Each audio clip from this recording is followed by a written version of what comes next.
既然来了秦州，总得给你宝刹寺备一份厚礼。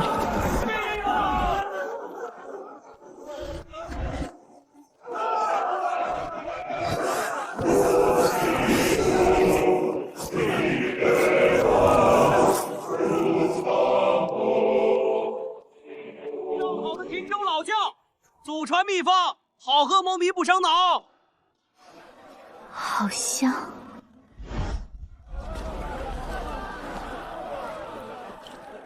见过大师。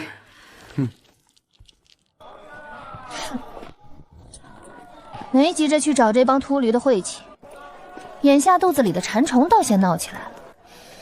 这羊肉味儿够膻，也够劲儿。客官，嘿，里面请。这位客官一看就是大主顾，定能讨到不少赏钱。马味最好的料，加2个鸡蛋。果然，赏你的。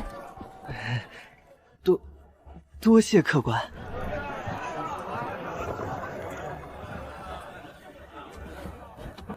客官，您想吃点什么？咱这儿的羊肉是一绝，还有自家酿的秦州老窖。照着那个分量，先来10斤。客官，您几位？就我一个，怎么，怕我给不起钱？不敢，小的这就去。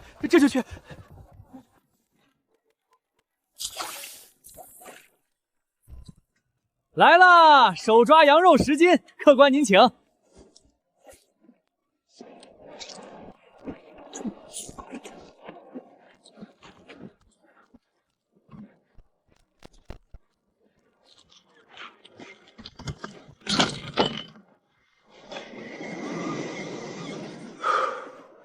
舒坦。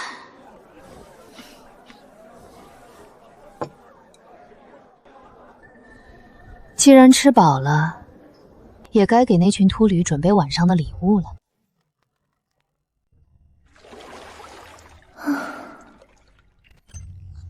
宿主江月初，境界承丹后晋，道行1776年，已收录妖物虎山神、朱燕、青面郎君、黑山雄君。很好。1776年，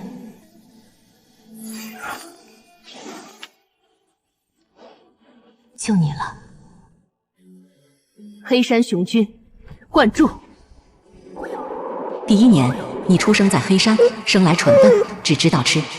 第10年，你一口咬下疯癫乞丐的脑袋。第50年，你与大妖在老桑树下斩鸡头烧黄纸结拜。第100年，你披上袈裟，坐在莲花台上接受百姓的肉身布施。消耗140年道行，黑山雄君进度已达染珠。消耗310年道行，黑山雄君进度已达天成。获得妖物馈赠，解锁妖化，黑山雄君风口固气法已进化为混元一气功。获得天赋万钧之力。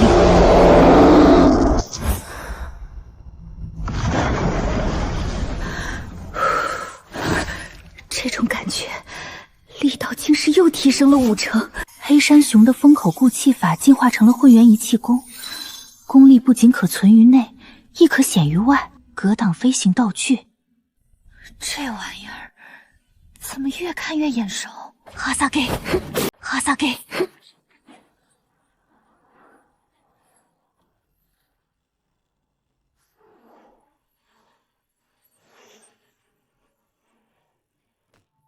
有点意思。有了这手风枪，往后若是再遇上飞行道具，何须再用肉身硬扛？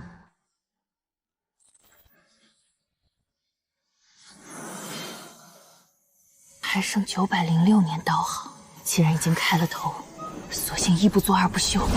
消耗289年道行，青面郎君进度已达天成。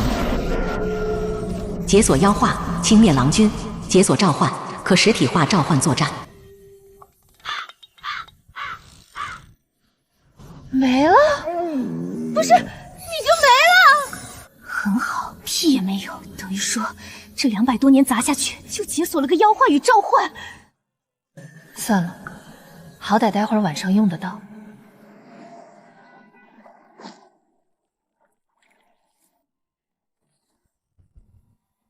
宝刹寺。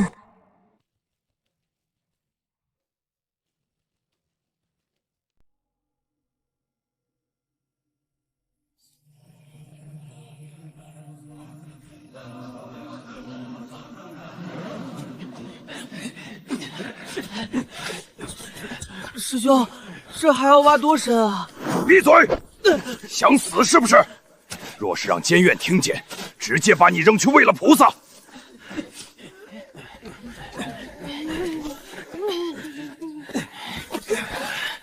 师兄，咱们这般做有必要吗？镇魔司的公文发出已经有些时日，可都过了这么多天，也不见有人来搜查呀。怎么没必要？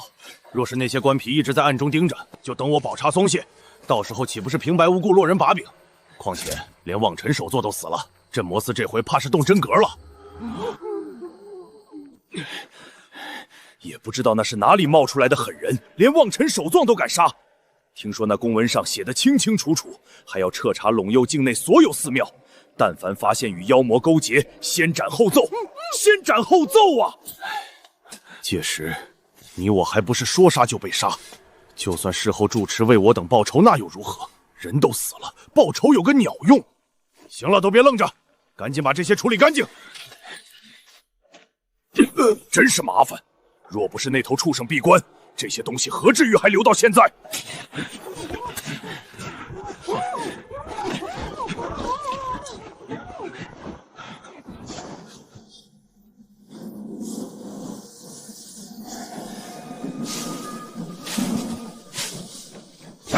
谁在那儿装神弄鬼？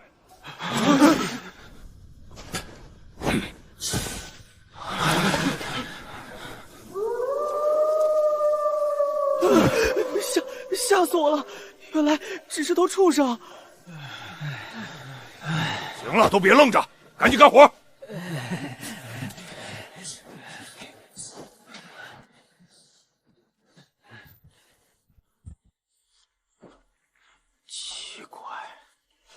奇怪什么？师兄，咱们在这山上待了也有10几年了吧？这山上香火鼎盛，晨钟暮鼓，寻常野兽早就躲得远远的，野兔、山鸡倒是见过，何时有过狼？大概是别处跑来的野物。行了行了，赶紧干活！若是误了时辰，监院怪罪下来，你们谁也没好果子吃。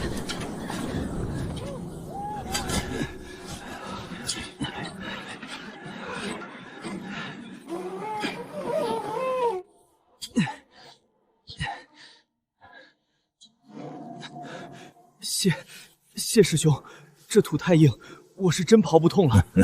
无需客气，你且歇着吧。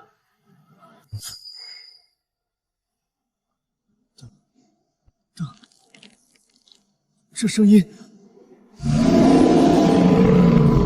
有妖怪，有妖怪！好什么好？这哪来的妖？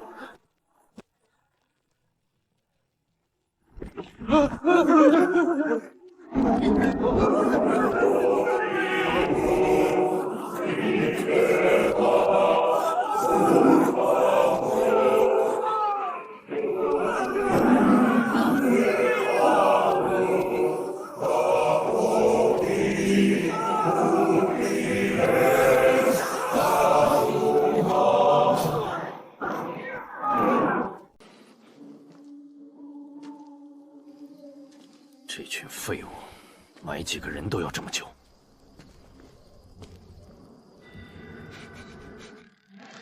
什么味道？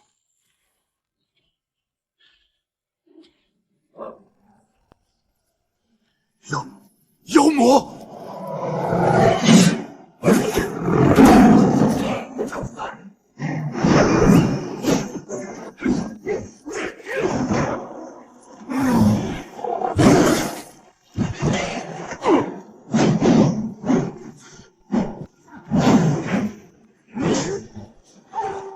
我这一身半步横练功夫，虽未至圆满，可也不是你这头畜生能跨开的。不好！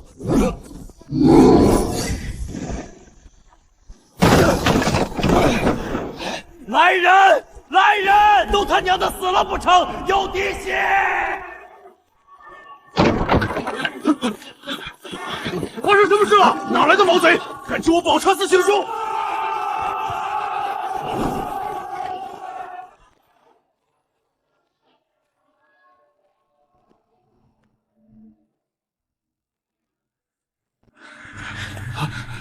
雄君，雄君，雄君，你这是作甚？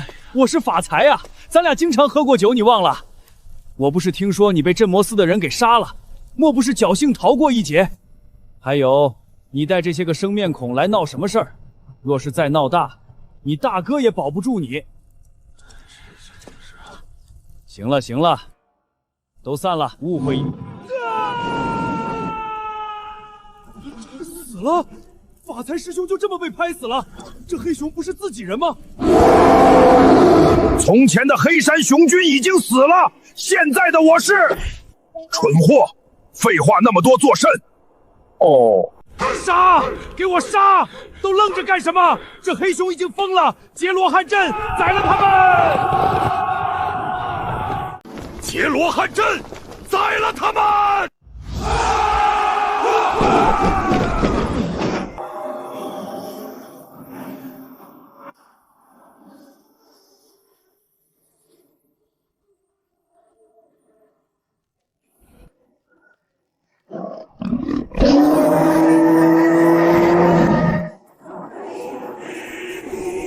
小心有毒，屏住呼吸！这是什么？放开我！神通，这是妖族神通！破阵，追杀那头猪妖！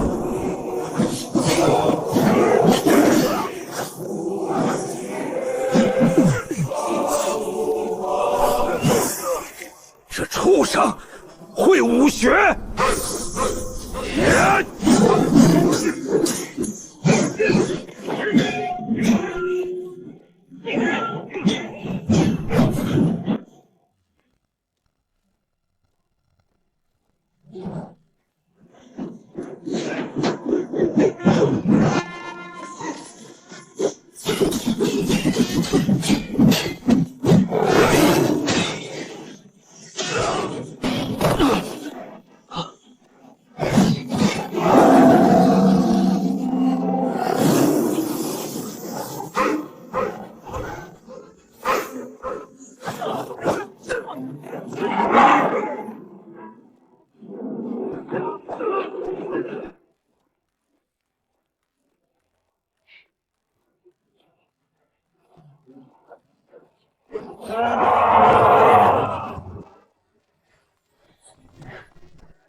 孽障！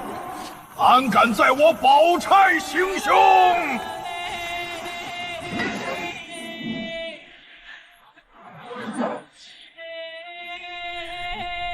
你这孽畜，当真是疯了不成？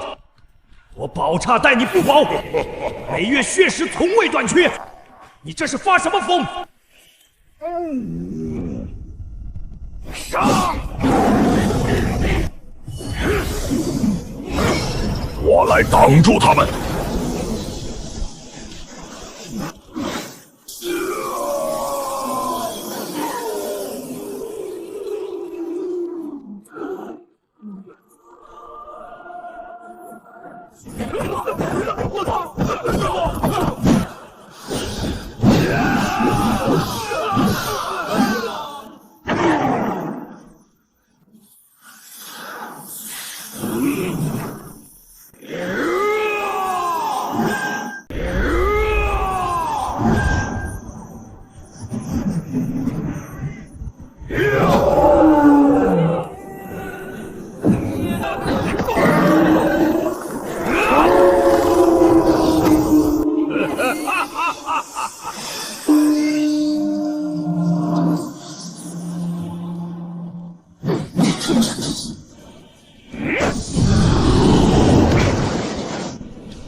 这是什么手段？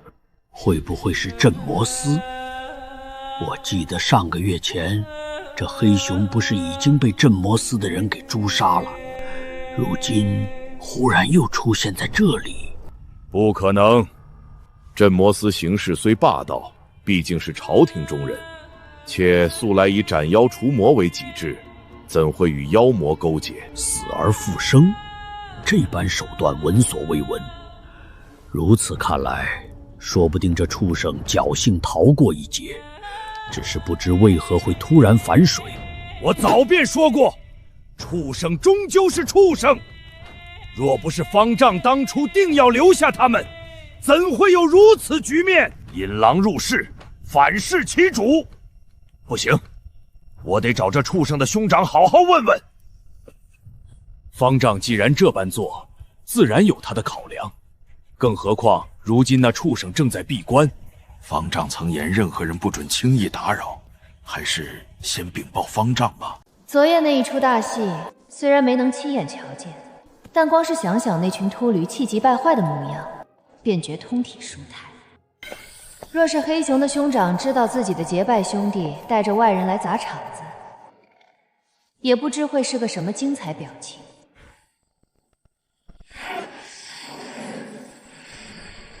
没想到召唤的妖物斩杀敌人，竟然也能获得道行。虽然每次都是5年、10年的入阵，但架不住量多啊。如今的道行从617年暴涨至1352年，足足735年的收入。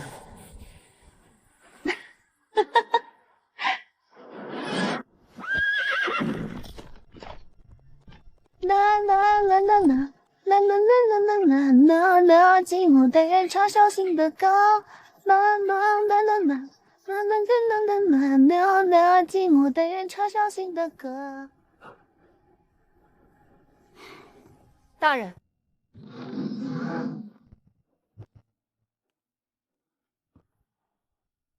回来了。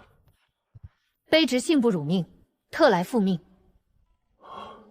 气血雄浑，神元气足，比走之前更盛了。你这本事倒是有够大的，追击承丹水族大妖于江底将其斩杀。我倒是好奇，你水性这么好？略懂一点。略懂一点？人家那可是白蛟一族水泽大妖，难不成还没你个人族水性好？还有总司顾长歌信里写的那些溢美之词，什么天纵奇才，国之栋梁，当世无双，看得我牙疼。这次你立了大功，不仅平了羌江妖患，也算是帮了总司那边的忙。不过，既然那白蛟已死，你也没了后顾之忧。这段时间就老老实实待在凉州，别再乱跑了。你是镇魔司的人，不是江湖游侠。是。行了，你也累了，回去歇着吧。这几日没什么大事，不用来叠帽。大人，我想问问关于武庙的事。你想去武庙求灵印？正是。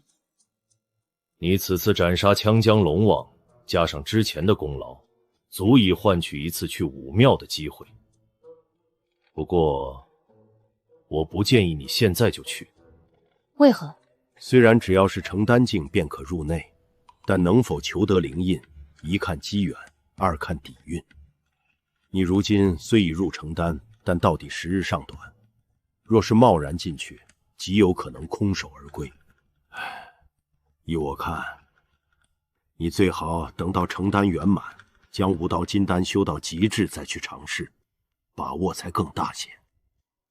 你是好苗子，我不希望你浪费机会。承丹圆满吗？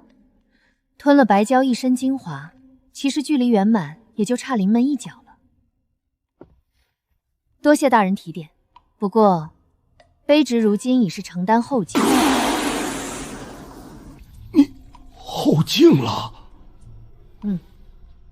不是，在玉门关的时候不是才初入成丹吗？这可是成丹啊，吃仙丹了不成？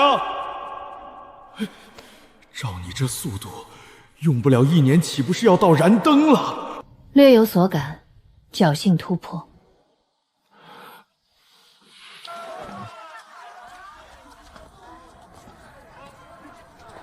如今已是成丹后境，哪怕不再寻白蛟那种大妖，随便宰一头初入成丹的寻常货色，也够把我推上圆满了。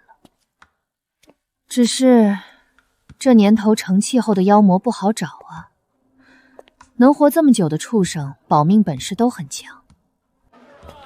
若是能去西域妖庭就好了。听闻那里妖魔遍地走，大妖多如狗，简直是妖之乐土，也是我的乐土啊！可惜现在的实力去，风险太大。去哪儿找这妖怪莎莎呢？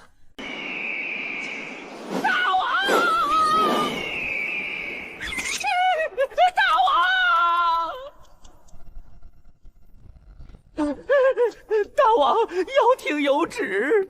说，白元公死了，白蛟一族的蛟旗丫头也死了，皆死于龙幽镇魔司之手。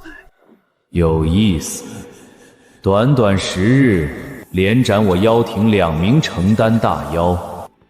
这陇右镇魔司何时变得这般硬气了？白蛟部族震怒，陛下有旨，命您即刻动身前往陇右，一则查清蛟西之死的真相，带回尸首；二则斩陇右都司成丹2名，以告慰我同族在天之灵。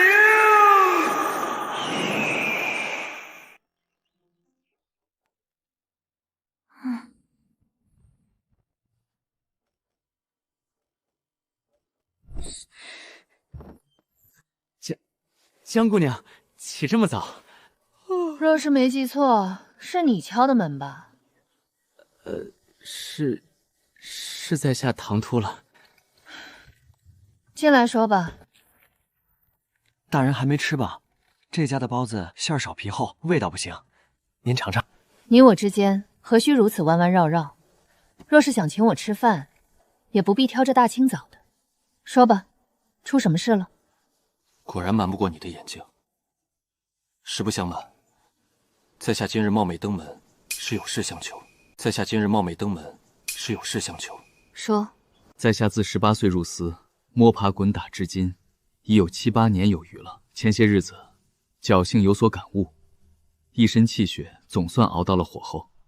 如今修为也来到了半步冥谷，若是能再积攒些功绩，马上便能升至校尉了。那是好事，恭喜刘兄了。可是有什么难处需要我帮忙，你直说便是。确实有个不情之请，距离抵达校尉的功绩，我还差那么一丝。前些日子接了个差事，本想着是个简单的活计，办妥了校尉的位置便稳了。只是后来才发现，这个任务有些不对，所以才想请大人帮忙压压阵。是在何处？槐树村。槐树村？对，槐树村，就是个偏僻的小村子，也没什么名气，姑娘没听过也正常。具体说说。说来那槐树村其实本也没什么，起初只是几个司里的弟兄路过，刚靠近村口，就被那帮村民泼了一身的污秽。弟兄们虽然窝火，但总不能真拔刀砍平头百姓，只当是出了几个刁民。可后来又有几波弟兄路过，皆是如此待遇，这就有点不对劲了。镇魔司的官衣在这凉州地界，没道理被一群泥腿子这般作践。确实，事出反常必有妖。此事引起了司里的注意，派了黄子莹前去探查，结果查了3、5日，愣是什么也没查出来，没见着半点妖气，此事也就不了了之了。若是仅此而已，你也不必特意来找我。那是自然。直到上个月初，有个衣衫褴褛的农妇，不知怎么跑出了村，一路跑到了衙门。他也不喊冤，就坐在大堂前头嘶哑的大喊，说村里有妖物。村里有妖物！司礼这才立了案。差事落到了我身上，我上月带人去了一趟。那些村民很不对劲，见官差上门不仅不拒，反而堵在村口死活不让进。我当时急了，直接带人强行冲了进去。然后呢？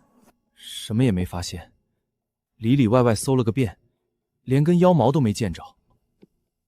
村民一口咬定，说那妇人早些年死了男人，受了刺激疯了，既无实证又无妖气，在下也只能收队。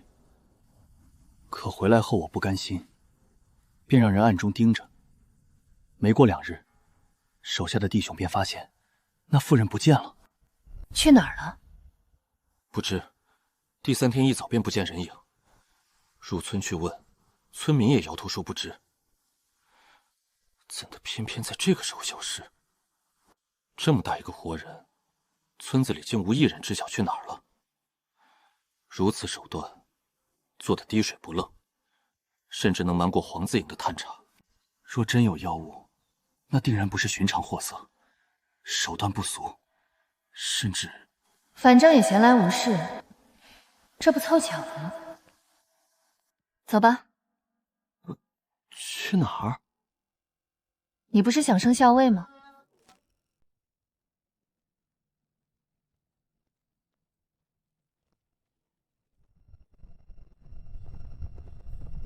？2月呀，仅仅2月，人家已经是6品郎将，成丹境的大高手。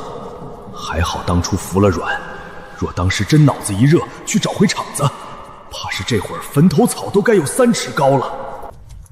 大家以前都是一个队里的，不必拘谨。那是，当初江大人刚进司里那会儿，卑职便瞧出来了，大人其实是面冷心热。去，马屁精！江大人，您是不知道，这赵虎平日里喝多了酒，那嘴就没个把门的。哦，他说什么了？这小子逢人便吹，说当初他可是与江大人您过招的，虽然最后惜败，但也算是领教过高招的人物，在这玄字营里那是独一份的体面。老赵，你还要不要脸？当初怕就挨了一招吧？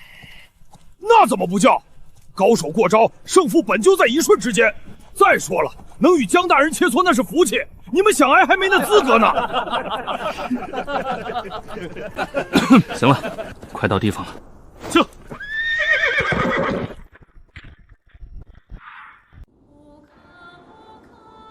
槐树村，听名头便知因何而名，只是没想到这树竟长得这般妖异。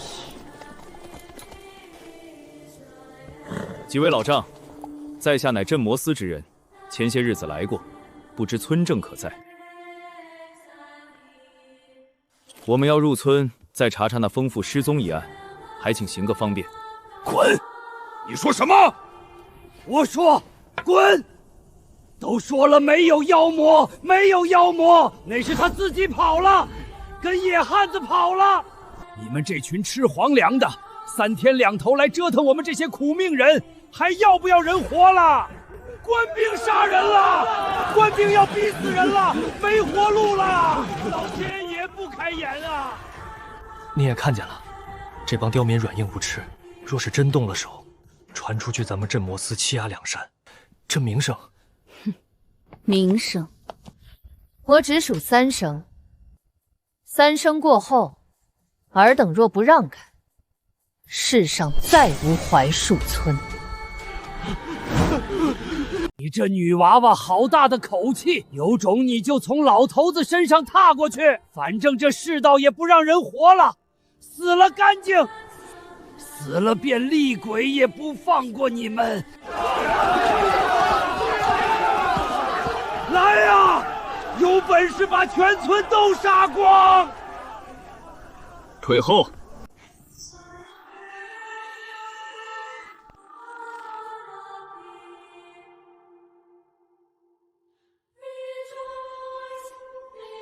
1、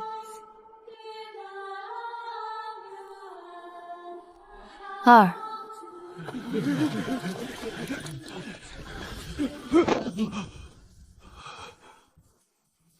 进村。这丫头究竟是有了狼将身份才有的这般底气，还是有这般底气才能有今日的地位？跟上。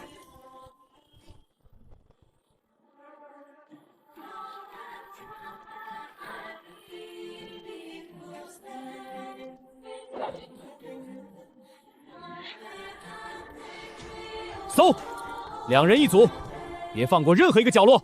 是。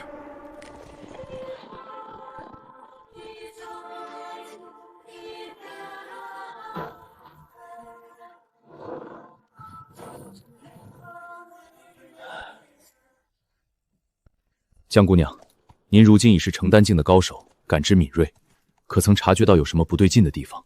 没有。那丰富住哪儿？就在那边村里最偏的一处。带路。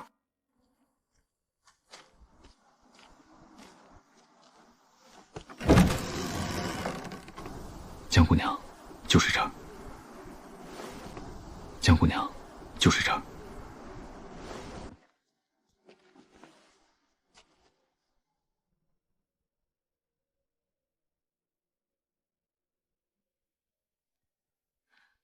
那妇人便是一直住在此处。是。听村民说，这妇人早些年死了男人，受了刺激便疯了。平日里在村口疯跑，饿了讨饭，困了睡着草堆。疯了很多年。说是有些年头了。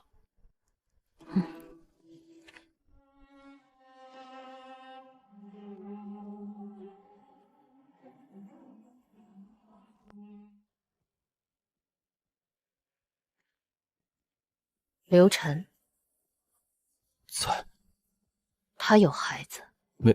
没听说，村民都说他男人刚成婚不久便死了，他这才疯的。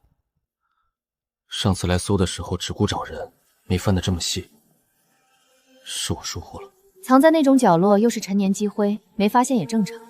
这鞋看着有些年头了，千层底纳的结实，缝制的人很用心。一个没孩子的寡妇，床底下却藏着一只给刚学会走路孩童穿的虎头鞋。你说孩子去哪里了？会不会是魔怔了？保不齐日思夜想，自个儿纳了只鞋当个念想。我倒是发现了一件很有趣的事。大人发现了什么？你不觉得这村子太安静了些吗？安静。方才我们在村口只见老朽与柱状，如今弟兄们在各屋搜索，却不闻半点动静。老朽有了，壮丁也有了，可这偌大个槐树村几十户人家，孩子呢？孩子，对，孩子呢？动静闹得这般大，早该有孩童吓得哇哇大哭，而如今村口未见，村中也未听闻，生下来的那些孩子去哪儿了？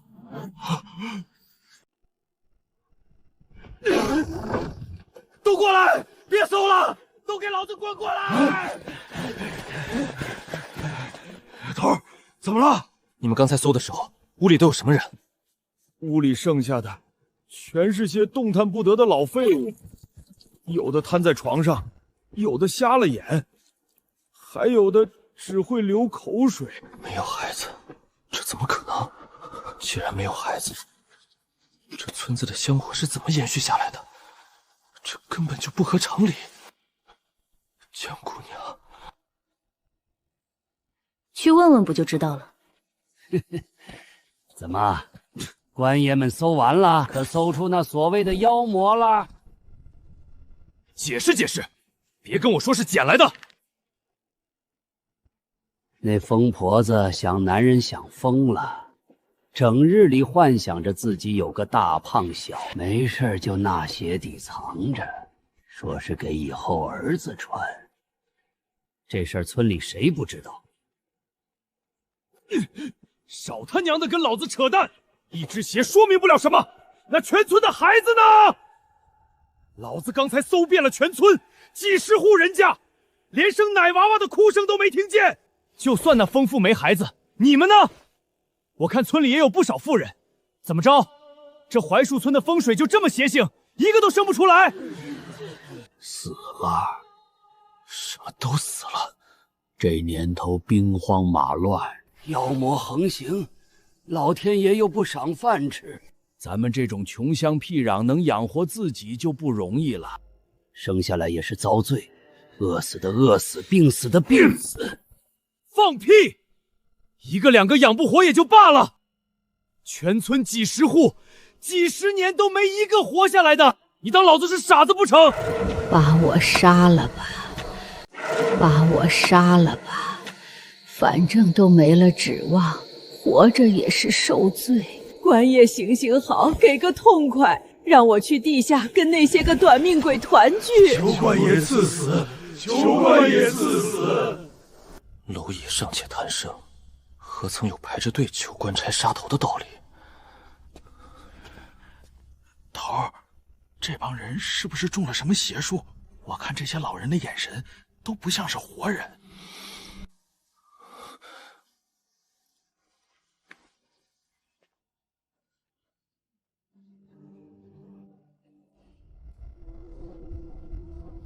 江姑娘，带着他们退远一些。啊，这是为何？我也只是猜测，若是猜错了也就罢了，若是猜对了，你们留在这里只会碍手碍脚。是，都愣着干什么？没听见江大人的话吗？撤！你们怎么不走？官爷不是要杀妖吗？我们这些老骨头留在这里，正好给官爷助助兴。若是那妖魔出来先吃了我们，也省得官爷费力气。若是真想死，何必等到今日？官爷，这是什么话？我们……他给了你们什么，能让你们心甘情愿的把全村的孩子都送给他当口粮？你在胡说什么？什么孩子？什么口粮？我都说了，这村里没孩子，生不出来，都死绝了。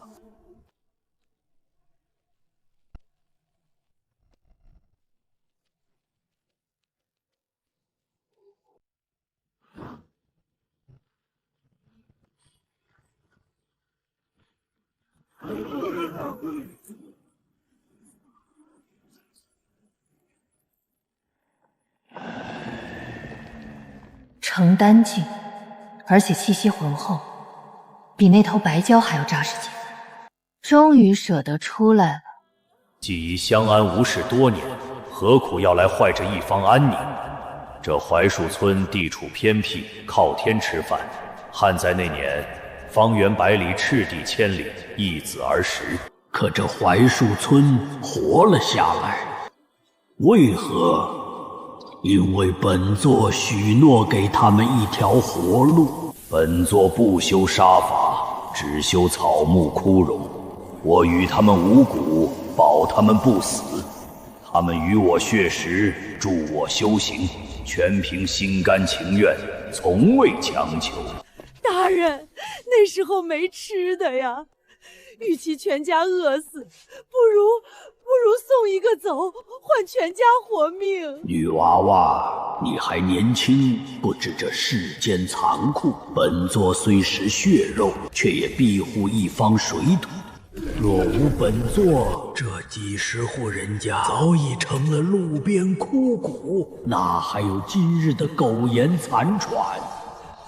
何苦来哉？何苦来哉？在这妖魔乱世，对这群在地里刨食的普通人要求道德底线，不过是自寻烦恼。活着，本就是一件极尽丑陋的事情。你走吧，本座念你修成丹不易，今日便不与你计较那一刀之过。你说的挺有道理，这世道想要活下去，总得付出点代价。你是个明白人。虎毒尚不食子，为了苟活，将亲子送入妖口，这等人与禽兽何异？既是禽兽，死便死了，有何可惜？本座活了2800年，见惯了世间疾苦，像你这般锦衣玉食、身居高位，又怎知其中滋味？若是异地而处，你未必比他们高尚。我无法理解他们。我要杀你，更不是为了给这帮把亲生骨肉送进虎口的畜生讨公道。那你为何？我手中握刀，心有不平。看你不爽，想杀便杀了。这一刀不为公道，不为苍生，只为老子乐意。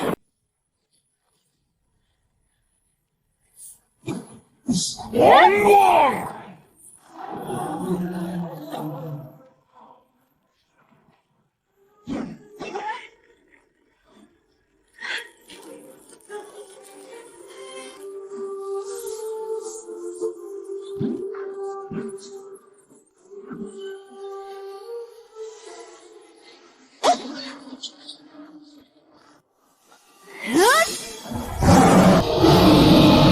金袭霸王刀！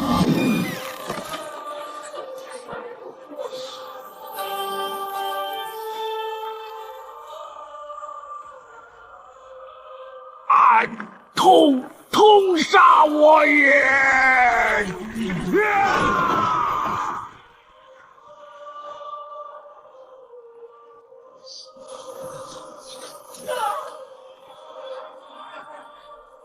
！2800年，你这2800年都活到狗身上去了。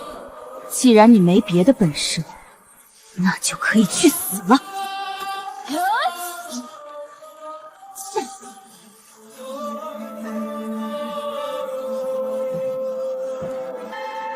结束了。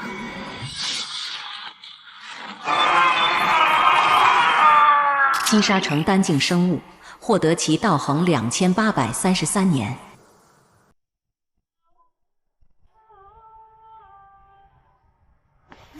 官爷饶命啊！我是被逼的呀！我有罪，我有罪。江姑娘，有个事儿，我想不明白。我记得卷宗记载，陇右最近的一次饥荒，距今得有40-50年了。若是那时候为了活命跟妖魔做交易，倒也说得过去。可这村里头60-70岁的老人有，但更多的是40-50岁的中年人，甚至还有30来岁的壮丁。若是那时候就把孩子都喂了树，这槐树村早该绝户了才对，哪还能延续至今？你有没有听说过一句话？什么话？由俭入奢易，由奢入俭难。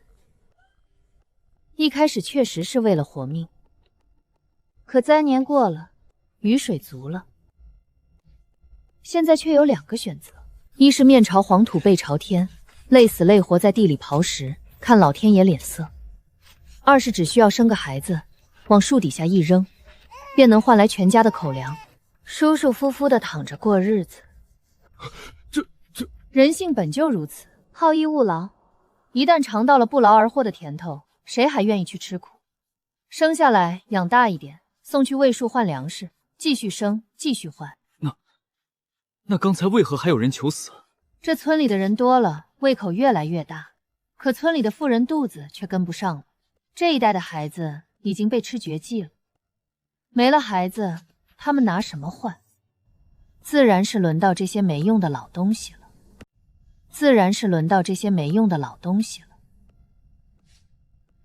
他们知道自己就是下一顿口粮，与其被妖魔吞下去，倒不如求官爷一刀给个痛快。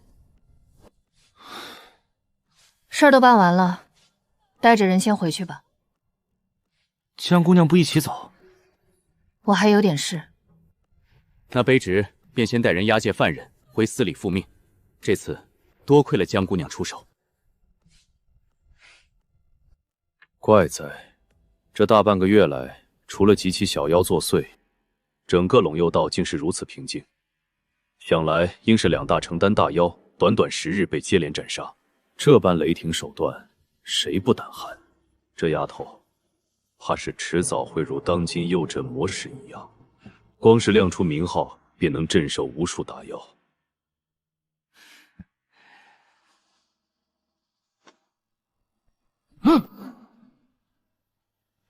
这张纸条是什么时候出现的？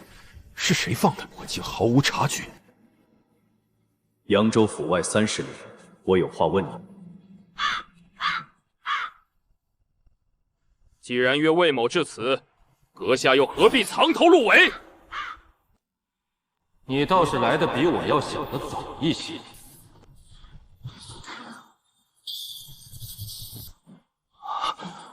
这便是凉州都司的待客之道。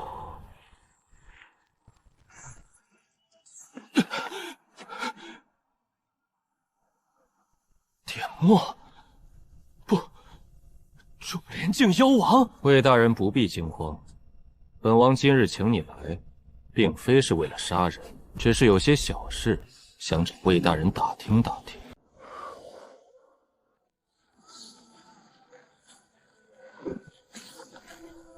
怎么感觉心里莫名其妙的有些不情愿？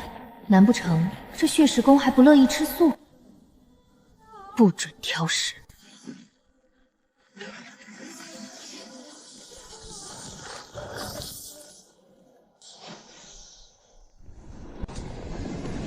恭喜宿主突破至成丹圆满。按理说这老槐树活了2800多年，一身修为底蕴怎么也该比白蛟或老白猿强上一大截。可这一身尸体吞下去，竟只堪堪将我的修为从后劲推到了圆满。若非我之前吞了枪江龙王，本就只差临门一脚，怕是这一棵树吞下去，连个响儿都听不见。也不知是这草木成精本就虚浮，还是我这功法只认血肉，不认素斋。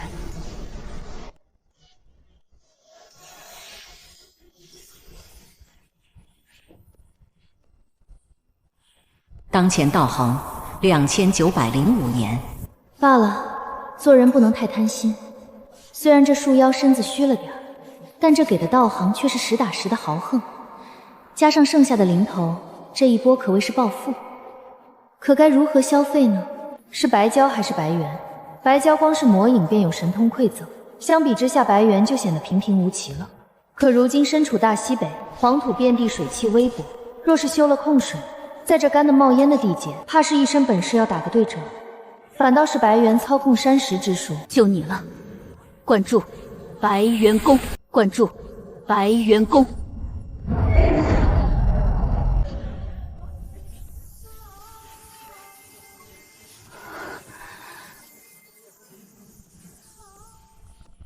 第1年，你出生在极西之地的妖庭，生来便开了灵智。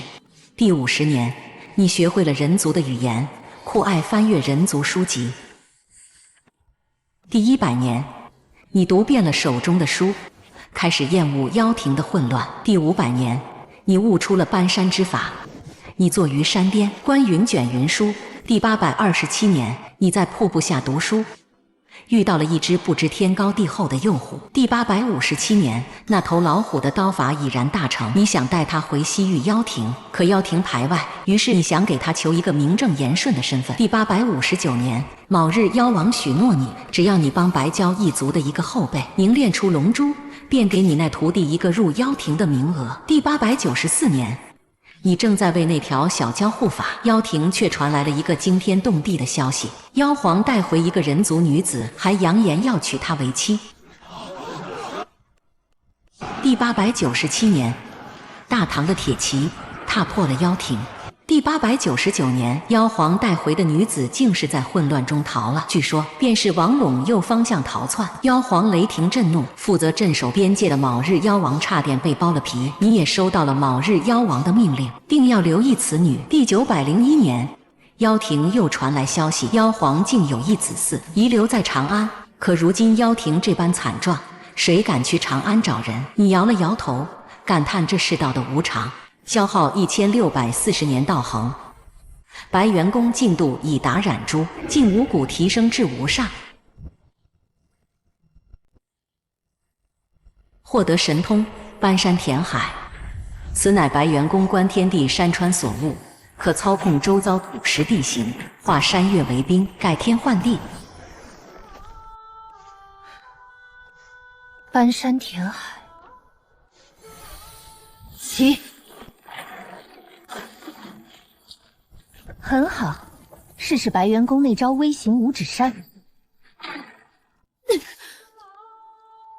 我操，这他妈是什么鬼消耗？难不成土石之重远非水流可比？大意了，原本以为有了这神通就能横着走，看谁不爽直接一座大山压过去。现在看来，若是真敢这么玩，怕是山还没搬起来，自己先被抽成人干了。如今修为已至成丹圆满，底蕴已足，是时候去找魏和问问武庙的事了。驾！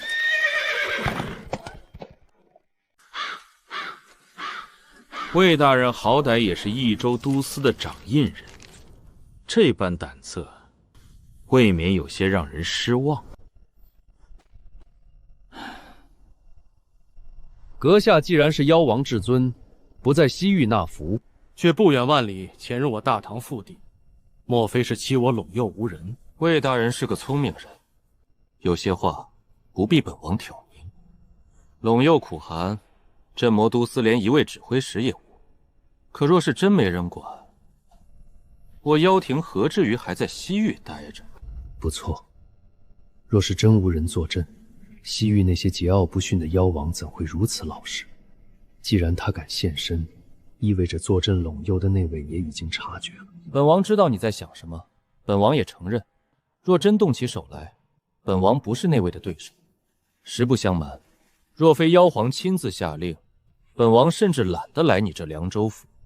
老白猿死了也就死了，哪怕再死2头成丹妖物，妖庭也不在乎。但是那头白蛟，你们实在不该动它。黑河白蛟，不错，他乃蛟龙一族的嫡系，虽未化龙，但留着老龙王的血脉。他死了，白蛟一族在妖庭闹得很凶，妖皇总得给他们个交代。本王入城时，听那些凡夫俗子议论，斩杀他的似乎是个女娃，斩杀他的似乎是个女娃。本王也不想让你为难，但总要回去交差，交出那女子，我就此离去，如何？交不了。哦，莫不是你当真以为本王不敢动手？本王既然敢来，自然是算准了时间。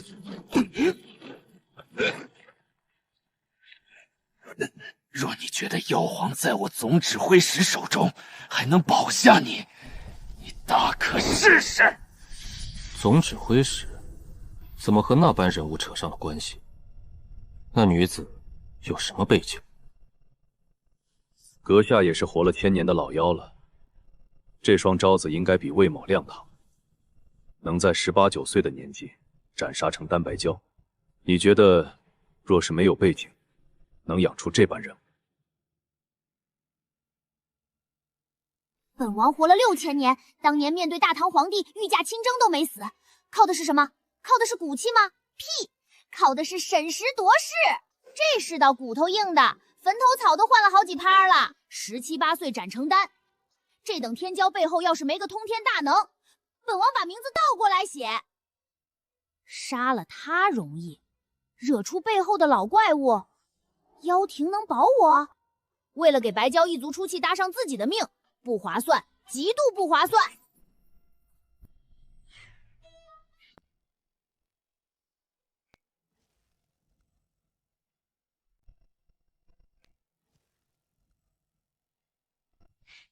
魏大人说笑了，本王不过是随口一问，何必如此紧张？既是如此天骄，本王若是扼杀了，倒显得我没有容人之量。此番前来，也不过是受人之托，忠人之事罢了。不过，本王虽不找他麻烦，但白蛟一族心眼可没本王这么大。死了嫡系，他们不会善罢甘休。回去告诉那女娃娃，让她自求多福吧。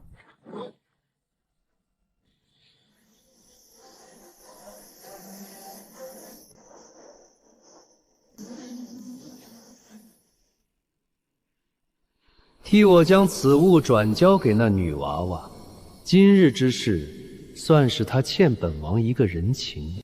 若是日后她真成长起来登临绝巅，看在这根灵玉的份上，可不能杀本王。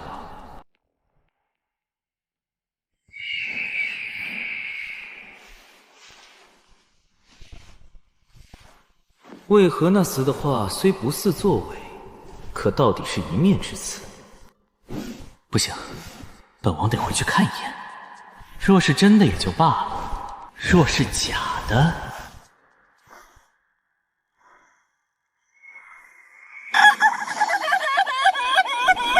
你这只小鸡崽儿，不在西域趴窝下蛋，跑到贫道这陇右地界来公干。前辈说笑了，前辈说笑了。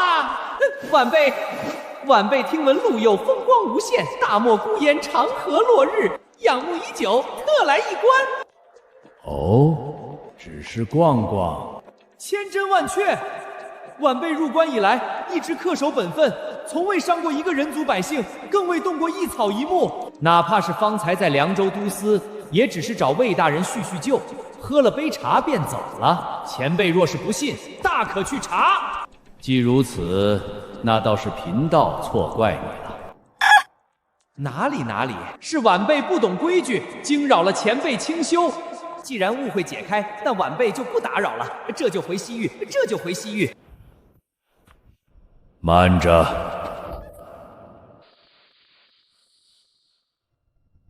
前辈还有何吩咐？既然来了，何必急着走？你既有雅兴赏景，正好贫道那山上的景致也不错，不如随贫道回去，在山中小住个3、5日，喝茶，论道，岂不美哉？多谢前辈美意，下次一定登门拜访。真不去？真不去！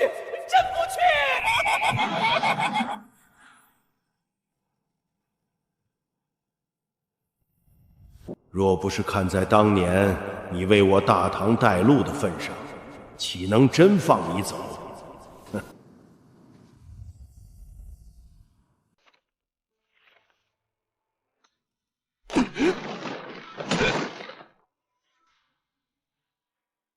来了。平日里都是一副波澜不惊的死人脸，今日怎么在发呆？而且他身上的气血极其紊乱，难不成又有大妖现世了？大人昨夜没睡好，若是有什么难处，不妨直说。若是遇到了什么棘手的妖魔，卑职虽然不才，但也愿为大人分忧解难。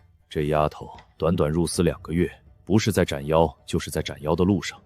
若是让她知道自己被妖庭盯上了，以她这刚烈的性子，指不定要捅出多大的篓子。年纪大了，较少，加上最近司里事务繁杂，难免伤神。都是些官场上的陈芝麻烂谷子，与妖魔无关，你也帮不上忙。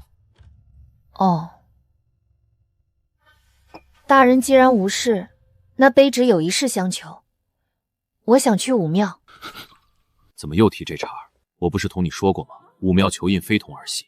你如今虽已是承担后进，确实难得，但你年纪轻轻，天赋卓绝，何必急于这一时？再沉淀沉淀不好吗？大人，您看看这个。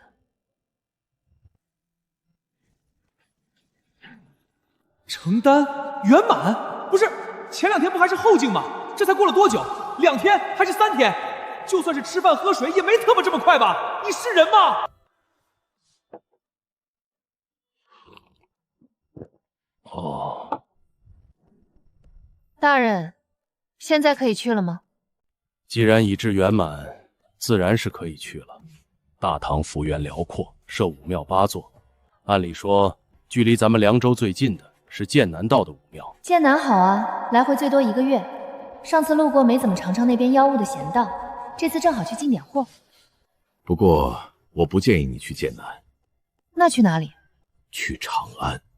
长安？不错，天下武庙看似并无差别，实则不然。长安乃帝都所在，龙气汇聚之地，其中的气运之深厚，远非其余武庙可比。你若去那里，求得灵印的概率亦可提上一成。若是长安武庙有这般好处，为何天下承丹不尽数拥向长安？其余7座武庙岂不是成了摆设？长安乃天子脚下，每月降下的灵印是有数的。想要入庙，先得过筛子。背后无抗山引荐者，连门槛都摸不着。其余7座武庙虽说几率低，但胜在门槛低，排上几个月总能进去碰碰运气。可长安，懂了，资源垄断，好东西永远只留给一小撮人。你天赋惊人，功绩不足，又是陇右都司代指挥使，有足够资格。我今日便让人800里加急，将文书送往长安总司。你此番去，到了那边自会有总司的人安排。排队都不用排，这后门走得舒坦。行，那卑职这就回去准备准备。凉州这边若是还有什么要交代的，或者是未了的私事，都趁着这2天去交代了吧。此去长安，若是你真能求得灵印，踏入点墨之境，短时间内怕是回不来了。求得灵印不就该回来继续履职吗？大人这是什么意思？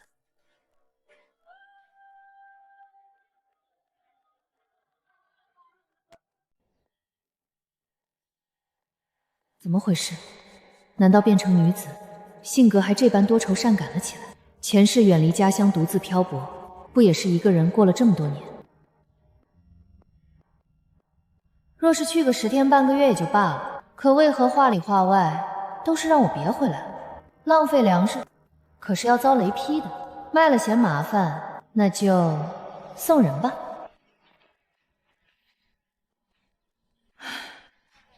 这凉州待了这么久，竟是连个能送东西的朋友都没。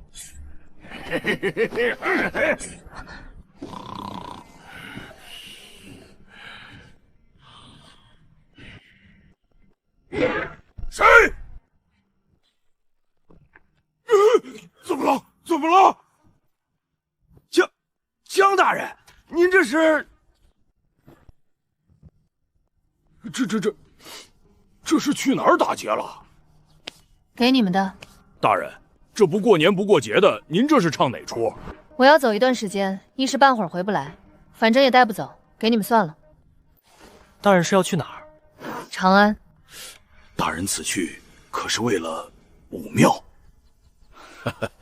不愧是江大人，此去怕是要真的化龙了。行了，我走了，希望等我回来，你们3个还活着。亲眼看着他从一个对证走到今天，哎，终究不是一路人啊。大人既然留了东西，那就好好收着，总不能人家在天上飞，咱们在地上连路都走不稳。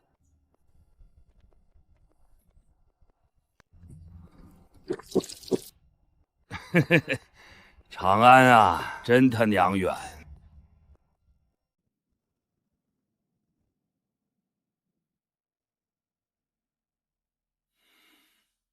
陛下，河南道今岁大旱，赤地千里，颗粒无收，流民已逾10万之众涌向洛阳，若不拨银赈灾，恐生民变啊！陛下，边境急报，突厥残部勾结妖魔，屡屡犯边，屠戮2座边镇，守将请求增兵支援。陛下，江南道够了！这一早上，朕听到的全是哪里受灾，哪里死人，哪里又要银子。怎么？难道我大唐万里江山就没有一件顺心事，就没有哪怕一个好消息？陛下息怒，臣等死罪。死罪，死罪，整日便是死罪。朕若真砍了你们，你们又该如何？陛下，臣倒是有个好消息。说，陇右都司近日出了一位了不得的英才，此女名为江月初，年方17、18岁，已修制成丹。前些日子更是凭一己之力，于剑南羌江之上斩杀了一头作乱多年的成丹大妖。啊，这不可能！怎么会这样？这是假的吧？ 17、18岁，成丹，莫不是为了哄陛下开心，镇魔司编的吧？有点意思。总指挥使怎么说？总指挥使言，此女天赋异禀，心性坚韧，若悉心栽培，假以时日，极有可能成为我大唐下一尊燃灯镜的镇国柱石。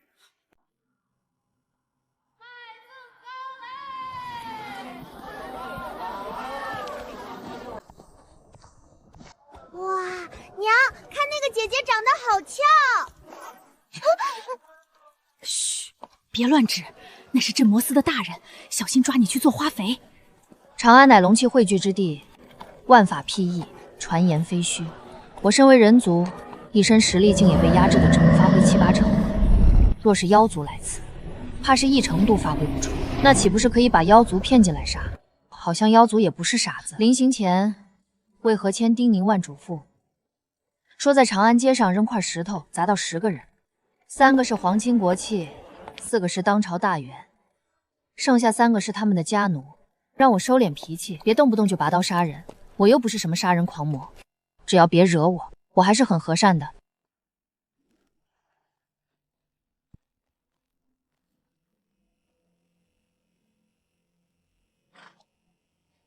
境皆是名古镜，在陇右，名古镜当个校尉都绰绰有余，在这长安总司，竟只能沦为看大门的。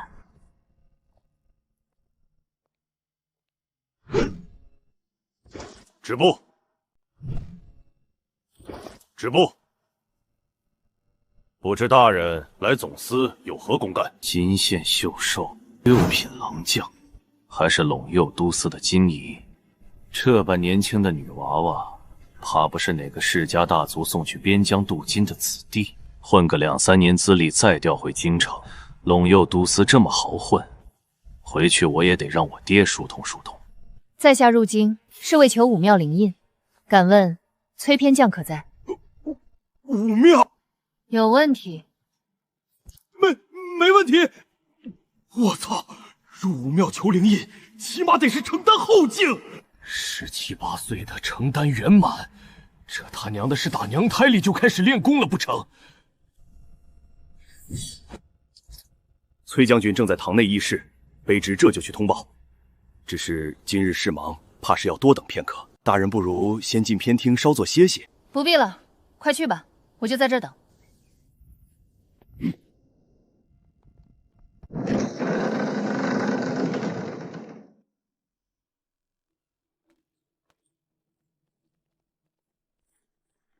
见过副使。滚滚滚！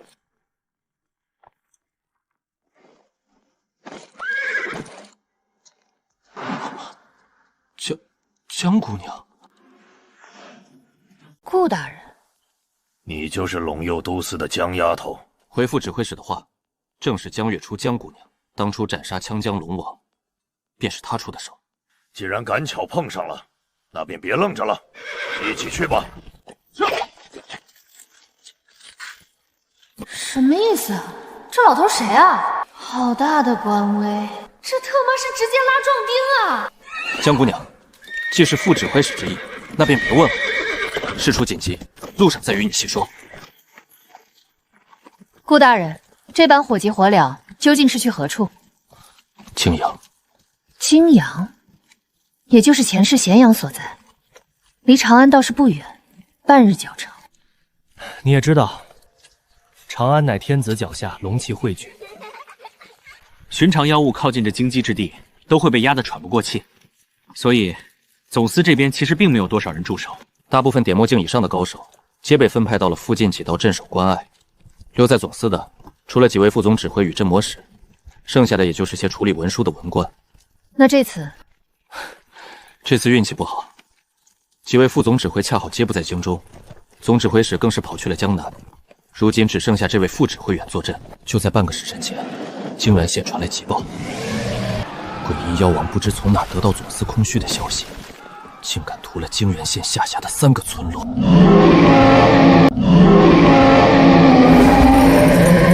妖王啊！这要是宰了，得给多少道行？3000年还是5000年？那畜生实力如何？敢自封妖王，实力起码早在点墨之上。又敢在长安眼皮子底下叫嚣，一身实力，怕是种连境都不止。种连境？打扰了。我虽然自信，但还没自大到觉得自己一个成丹圆满能去硬刚这种级别的老怪物。这老头拉上我做什么？看他装逼吗？那种级别的战斗，咱们确实插不上手。不过，那鬼金妖王并非独行，他麾下还有几头妖崽子，虽然实力不如老妖，但也都有了成丹境的武后。这些小畜生最是狡猾，若是见势不妙，必然四散逃窜。所以，那妖王的归附指挥，剩下小的归咱们。江姑娘，实在是对不住，副总指挥也不是有意为难你，实在是这境中确实抽不出得力的人手。你这刚到长安，连口水都没喝上。顾大人这就见外了。我既是镇魔司的人，斩妖除魔本就是分内之事，何来麻烦一说？为大唐百姓抛头颅洒热血，我辈义不容辞。看看，这就是觉悟，这就是格局。难怪年纪轻轻便有如此成就，光是这份信心，便不知胜过京中多少天骄之辈。咱们现在脚下踩的是云阳乡的地界，再往北过了那道梁子，就是崇文乡和永乐乡。先前的急报说那鬼金妖王最后就是消失在这一带，咱们跑了半日，按那畜生的习性和脚程，怕是已经吃饱喝足，正找地方反刍了。那鬼金老妖交给我，他手底下那几头成丹境的崽子，若是让他们跑了钻进百姓堆里，那就是虎入羊群。徐峰，卑职在，你带2个人守住东边的口子，剩下的人守西边，莫让他们钻进河里。17、18岁的成丹圆满，确实是凤毛麟角，但到底没见过他真正出手，不知深浅，不能让他涉险。顾长歌，你与这丫头守在北边，若是老夫动手，那老妖不敌，定会往远离京城的方向跑，小妖也会往那边窜。只要你们能把他们堵在山口一炷香的功夫，等老夫腾出手来，自会收拾他们。若是守不住，便发信号，别把命搭进去。拖住那可不行，要是让你个老头子全收拾了，我这大老远跑来吸一肚子西北风，岂不是白跑一趟？副指挥使放心，卑职定让他们有来无回。好，行动！是。此处地势狭窄，若是那群妖崽子往北逃，这是绝佳的伏击点，就在这儿吧。这是何物？此物名为寻妖盘，乃是司里最近捣鼓出的新奇玩意儿。虽然还没普及，但我姐姐有些关系，侥幸分得一个。寻妖？这世间妖魔虽善于伪装，但妖气极难彻底掩盖。方圆数十里内，只要有妖物现身，这指针也会感应预警。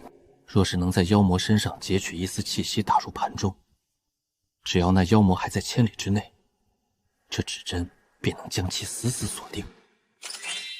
好东西啊！这简直就是为了我量身定做的进货神器啊！自打进入了镇魔司，最头疼的就是找妖。有了这寻妖盘，我还愁没有道行吸。江姑娘，这东西贵吗？除了总司派发，有钱也买不着。不过你如今虽是陇右的人，回头我去与我姐姐求求情，帮你申请一个，倒也不是什么难事。顾大人此话当真？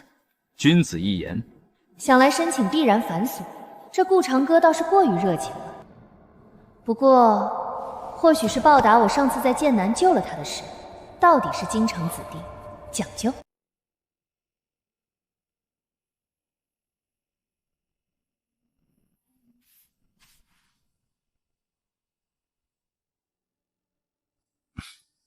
江姑娘初入长安，感觉如何？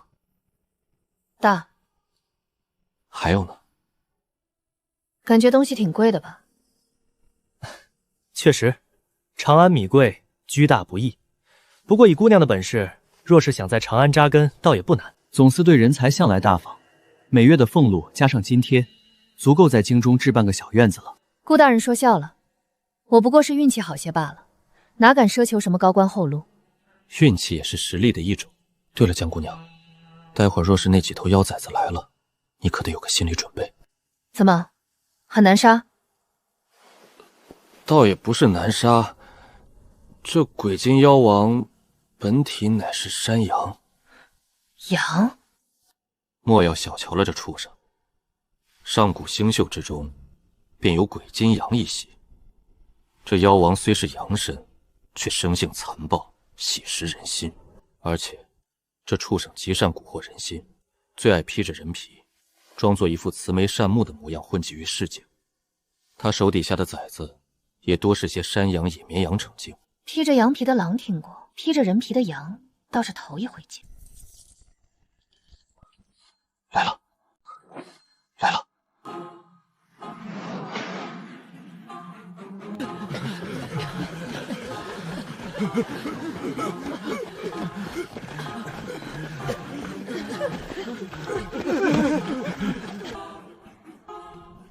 是百姓。江姑娘，你看。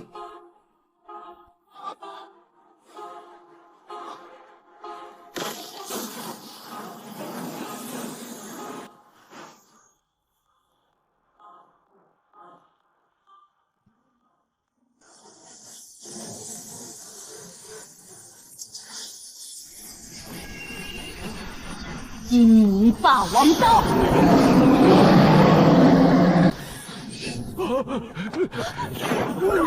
草，疯婆娘，上来就砍！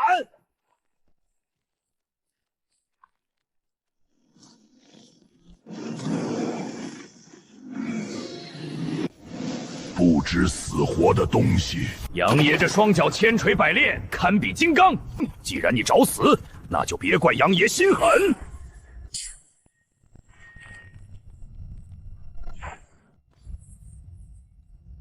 没了刀，看你还能……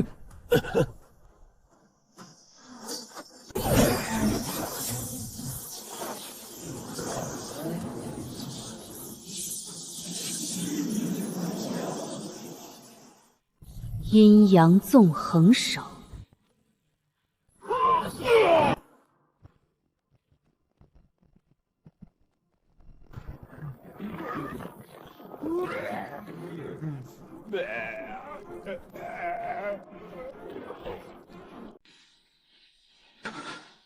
这是成丹境该有的力道。人乃万物之灵，练的是技与法，单凭肉身力气去与妖物硬来，那纯粹是找死。这是常识，可这圣母不对吧？大哥都被一巴掌打成这样，若是这一巴掌打在自己脸上，那得多疼啊！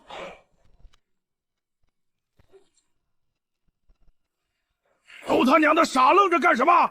若是现在不冲出去，等那个老匹夫赶上来，谁都别想活！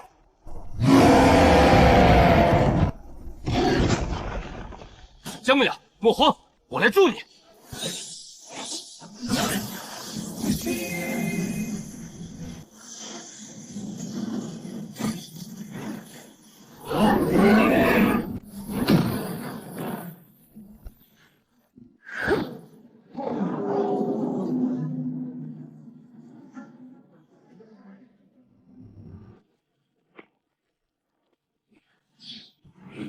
后面！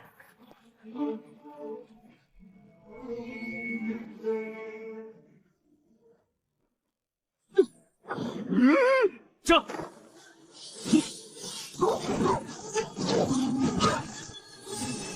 起！滚啊！你给我滚啊！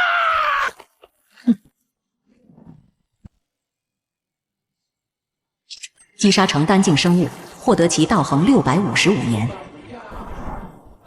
徒手拔头，你他妈是人是鬼啊！死！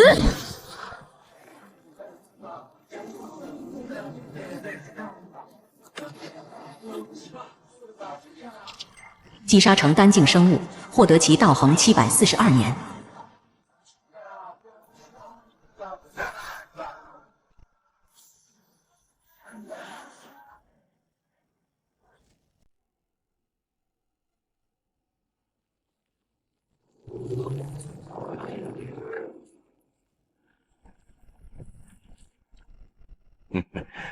咱们往日无冤，近日无仇。本王不过是路过此地，腹中饥饿，顺手借了几个两脚羊打打牙祭。拢共也就几百口人，又不是什么皇亲国戚，值得你这般穷追不舍。既然吃了，那就把命留下，算是饭钱。本王承认，若是在30年前，本王见了你，定是那头便拜，有多远滚多远。可如今，你这一身关山境的修为，还能剩下几成？杀你，足够了。老疯子！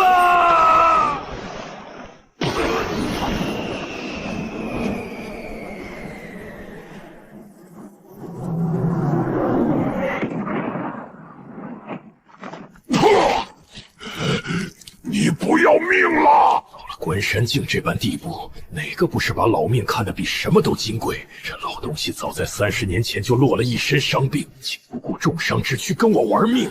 年轻时候怕死，遇事总想着留3分力，想着以后日子还长。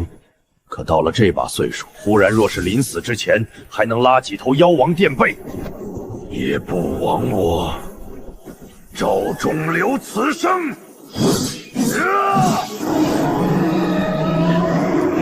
你老匹夫不要命，本王还要命！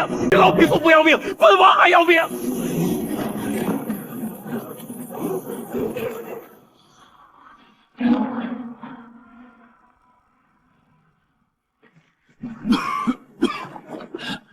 若是再年轻5岁，今日这头畜生绝不可能活着躲过这招，绝不能让他逃了。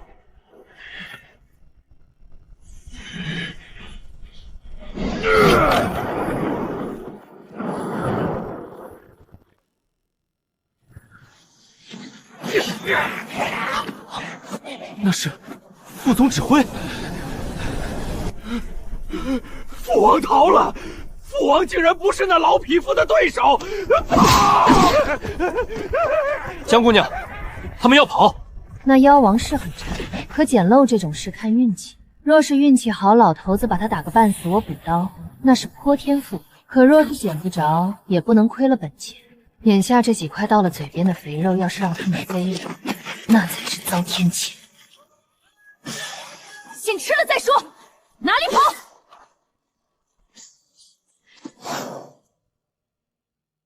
先吃了再说。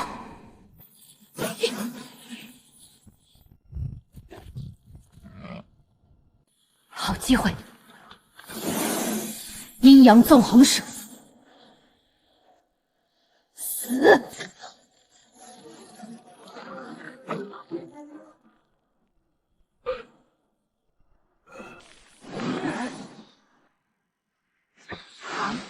击杀成单境生物，获得其道行680年；击杀成单境生物，获得其道行695年。当前道行4037年。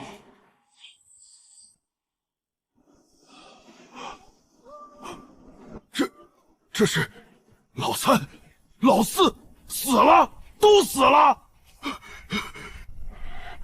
好歹毒的人族，连根苗都没给本王留啊！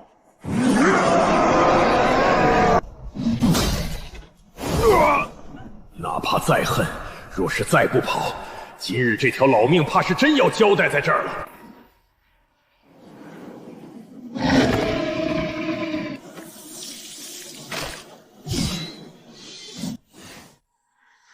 以我如今的手段，挡不下这一击。成丹境哪怕再逆天，也无法硬扛妖王的全力一击。系统绘卷，开！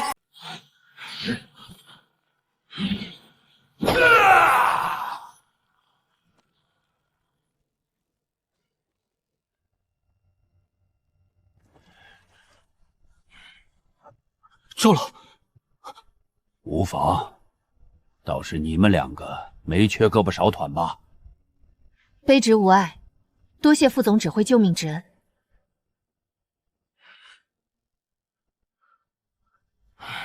这畜生！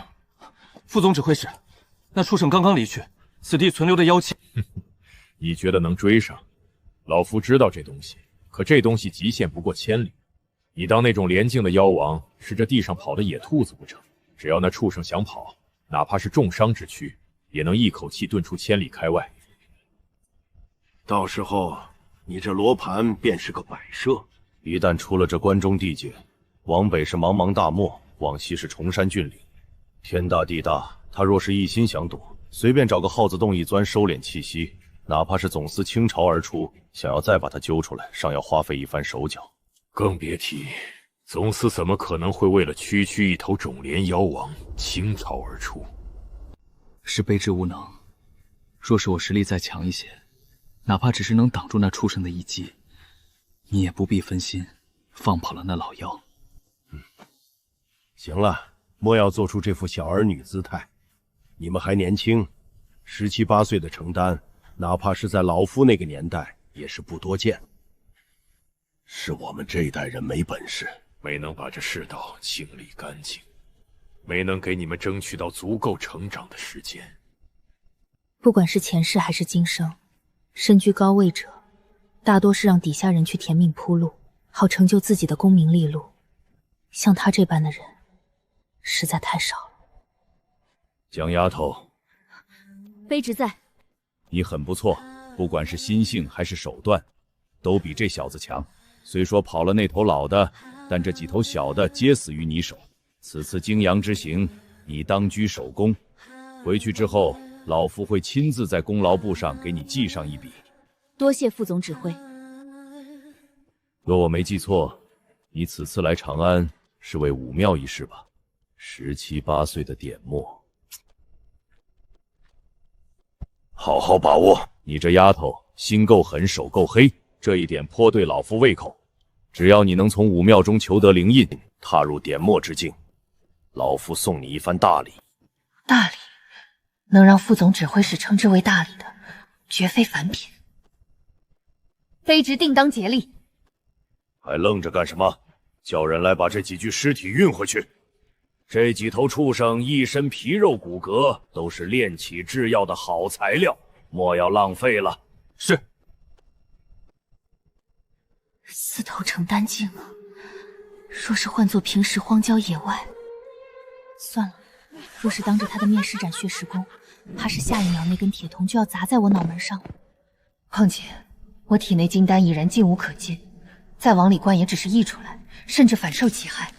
罢了，就当是喂狗了。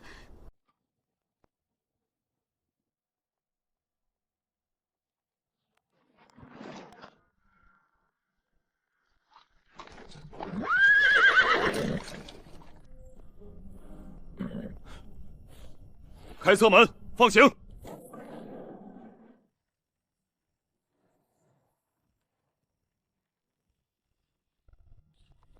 行了，今日便到这儿吧。你们也都累了，各自回去歇息。公赏之事，明日自会有文书下达。恭送副总指挥。江姑娘，还好今日有你，否则还真让那几头小踩上逃了去。眼下已是深夜，总司那边除了职业卫兵，怕是都歇息了。江姑娘初来乍到，可有落脚之处？若是不嫌弃，顾某在京中倒是有几处别院。不必劳烦顾大人，我已经有了去处。去魏府蹭顿饭，借宿一宿。想来魏青那丫头也不会拿着扫帚赶人。既如此，顾某便不强留了。待过2日，姑娘在总坛公司安顿好，顾某定在平康坊摆上一桌，请姑娘好好喝上一顿，算是给姑娘接风洗尘。好说，那便告辞。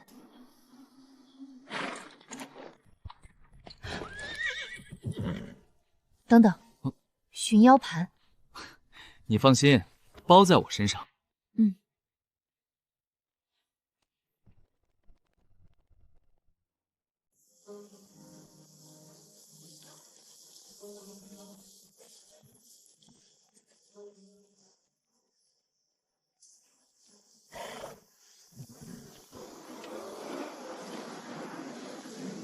是这儿了。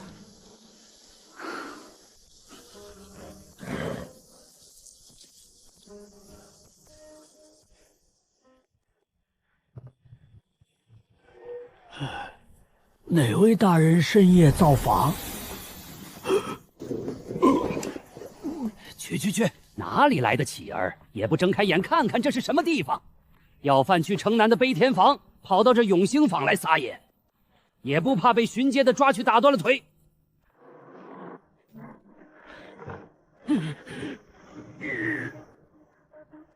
我不讨饭，我是来找人的。找人？找谁？我家老爷早就歇下了，不见客。我找卫青。你这乞儿莫不是得了失心疯？我家小姐那是何等金枝玉叶，岂会认得你这等？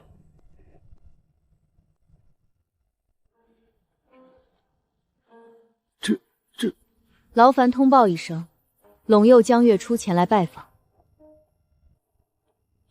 哪儿呢？人哪儿呢？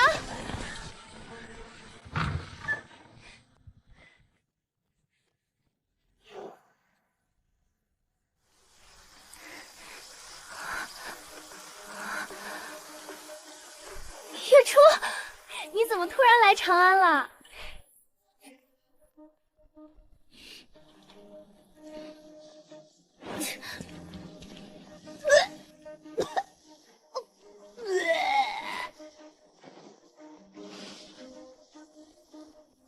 有那么臭吗？你是掉进茅坑不成？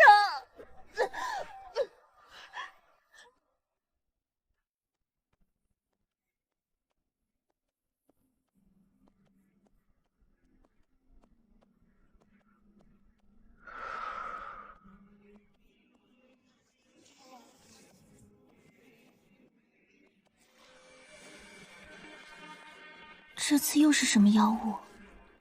几头成了精的阳妖，稍微费了点手脚。在陇右就是天天斩妖，来了长安还要斩妖，镇魔司也太不把人当人用了。不过话说回来，你这肉好像结实了不少啊。以前那是干瘦，现在……闭嘴！好嘞，大人。老爷，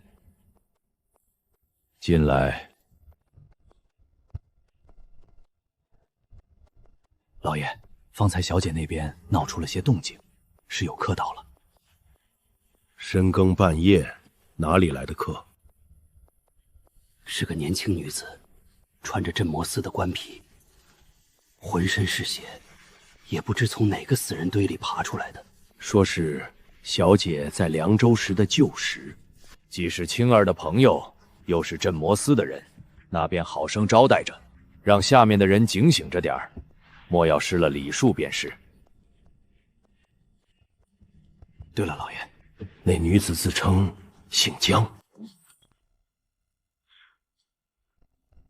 你说她姓什么？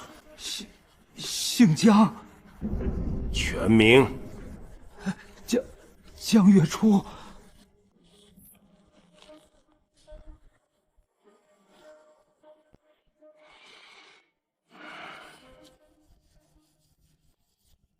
关于他来过府上的消息，让下人们把嘴都给我闭严实了。若是谁敢在外面多嚼舌根子，传出去半个字，直接乱棍打死。是，老奴明白。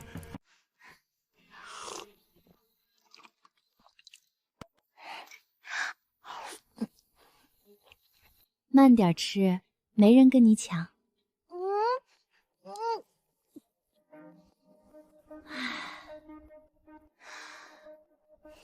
时辰不早了，睡吧。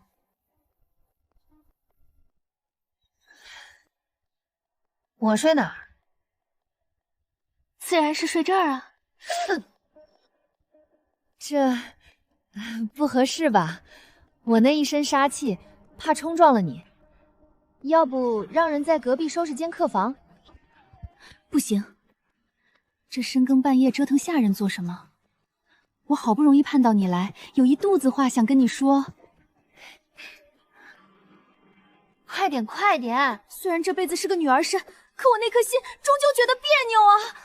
罢了，两个大姑娘睡一张床是闺蜜情深，我再推三阻四反倒显得心里有鬼。入乡随俗，入乡随俗。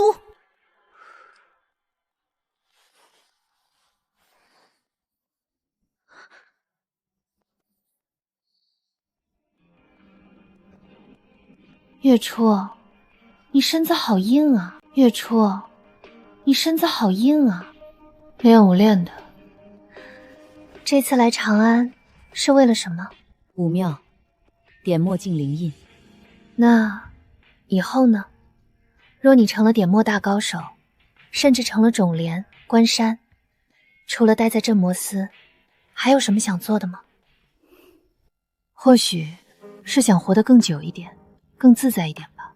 不用看人脸色，不用担惊受怕，想去哪儿就去哪儿，谁惹我，我就杀谁。真好，我要是有你这般本事就好了。各有各的好，你这般锦衣玉食、无忧无虑，不知多少人羡慕。曾经我也这么想过，可越是接触到恐怖的大妖，才越明白，唯有能掌控自己命运的实力才是根本。这就是陇右之外的世界。睡吧，明日还要去总司。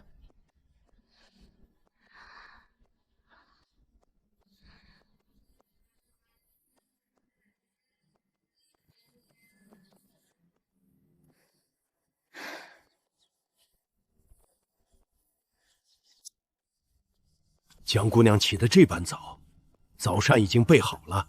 姑娘不如……不用了，还要去总司报道，就不打扰卫青歇息了。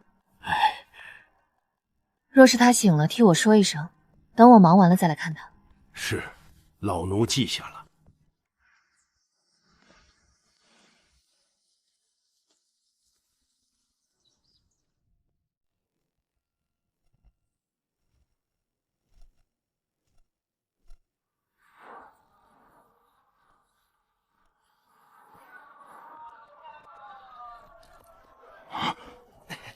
江大人，您这是歇过来了？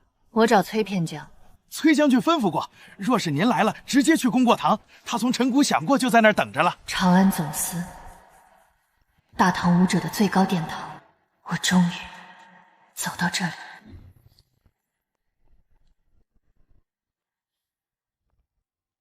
卑职江月初见过崔大人。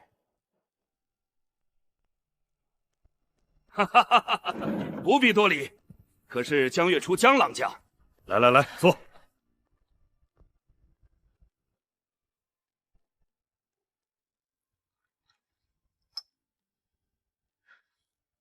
崔大人客气。既是魏将军举荐，又是总司看中的人，那我也就不兜圈子了。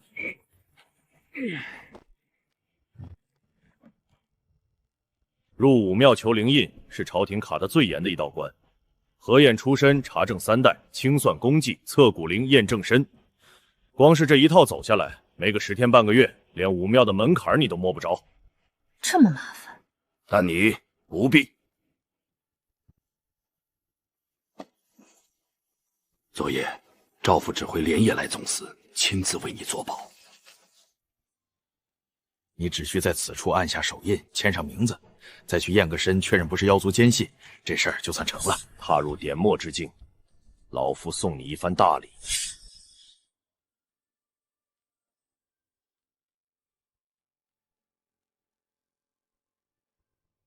走吧，趁着时辰还早去验身，那是死规矩，谁也免不了。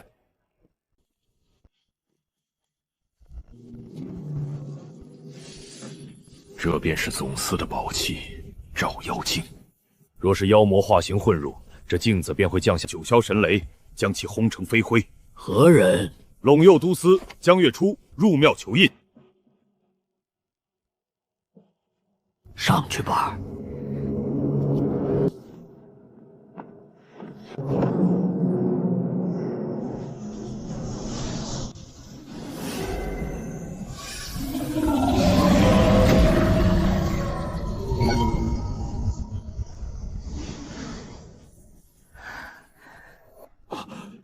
人族骨龄17，成丹圆满，过。好，最麻烦的一关过了。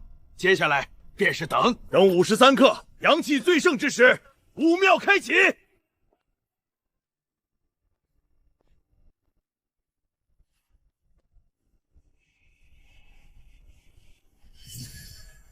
武庙之内供奉着大唐历代先贤斩妖除魔、呕心沥血搜罗来的180道天地灵印。进去之后，需放开神意去感应。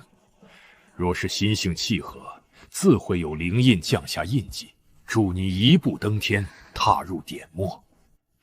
若是运气不好，苦做3日也是白搭，只能灰溜溜的出来。全凭运气？也不全是，入武庙求印还是有些说法的。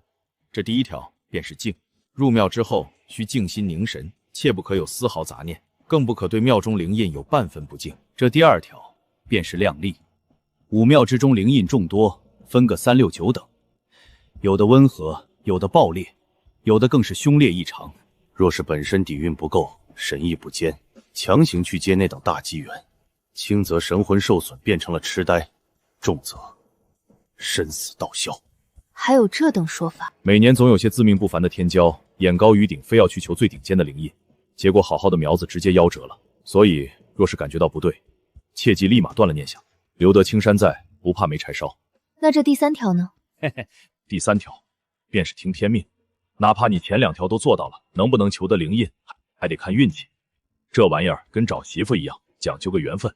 说来说去，不还是讲运气吗？靠！那什么，你有没有觉得朝廷查验太过繁琐，甚至有些折辱人？并没有，朝廷既然开了这道门，有所防备也是正常。江郎将是个明白人，武庙的大门，只要你身家清白，便是敞开的。除了让你继续履职，并无其他苛刻约束。哼，看见那几处了吗？那些传承久远的世家大族，底蕴深厚，族中皆供奉着极其强悍的灵印。只要你肯点头，凭你的天赋，他们会敲锣打鼓的把灵印捧到你面前，甚至提供源源不断的资源，助你日后种莲观山。代价呢？代价，你的命，甚至你子孙后代的命，便都是主家的了。只要主家一个念头，懂了。只要主家一个念头，懂了。每年不知多少心高气傲的天才在武庙碰了壁，转头就跪在了世家门口，可脊梁骨都断了，修为再高，也不过是条看门犬罢了。多谢崔大人解惑。时候差不多了，若是错过了吉时，运气再好，大门也是不开的。走。好家伙，我在陇右也算顶尖，怎么到了长安，连个看门的都感觉比我强？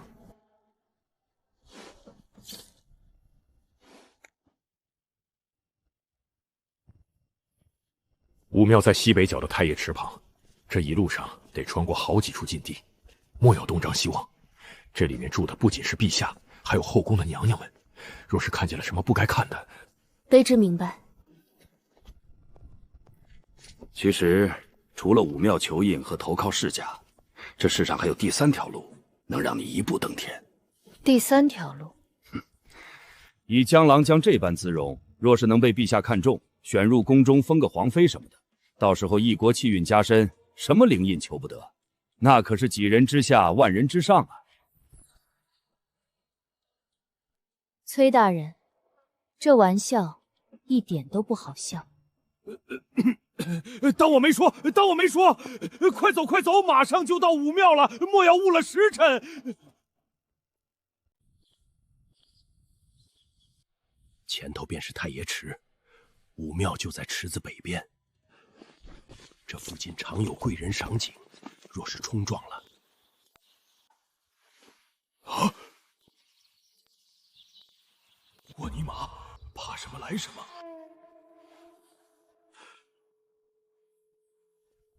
臣镇魔司偏将崔远叩见陛下。臣陇右都司江月初参见陛下。陇右来的，回陛下，正是江郎将因功勋卓著，特许入京求取武庙灵印。哦，抬起头来。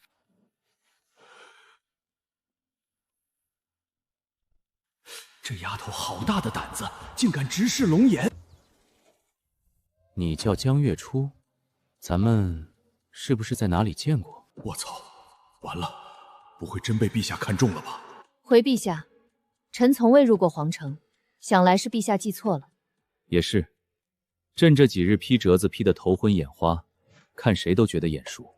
你看，这丫头眼神跟个虎崽子似的，朕跟她说话，她心里指不定在骂朕。陛下，此女大不敬，老奴这就让人拿下。行了行了，动不动就拿下，朕就是随口一说。行了，去吧。武庙那地方阴气重，你这煞气正好冲一冲。若是求得灵印，别急着离开长安，朕改日若是有空，再需要你进宫说说话。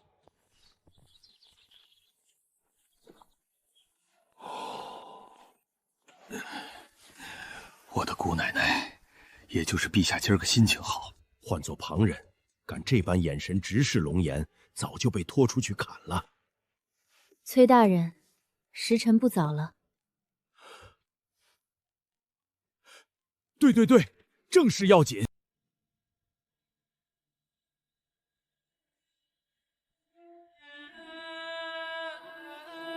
江郎将，我就送你到这儿了，这最后一段路，得你自己走。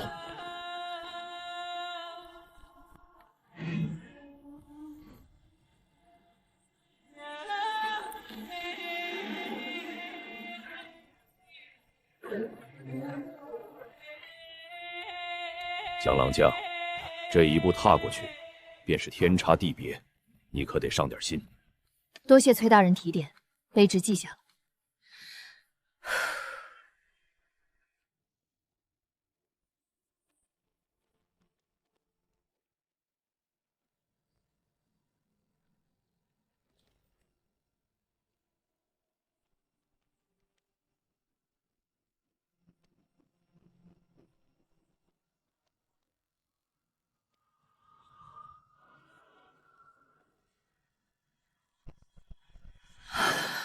我如今已是成丹圆满，方才进门之时，竟是丝毫未察觉到此人的半点气息。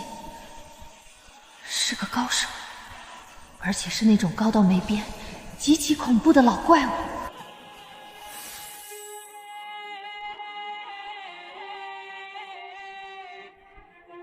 现在的年轻人耐性倒是不错。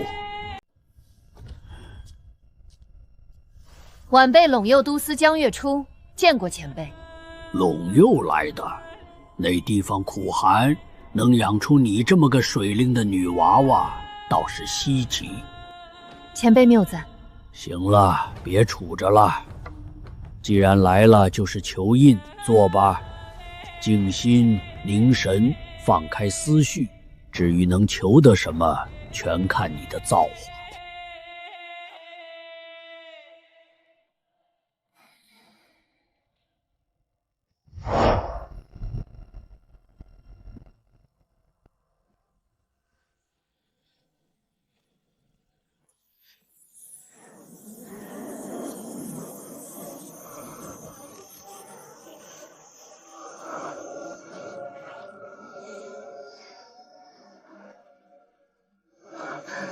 这便是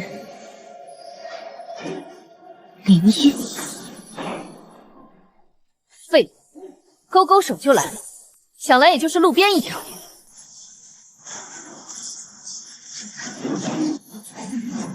不够，不够，还是不够！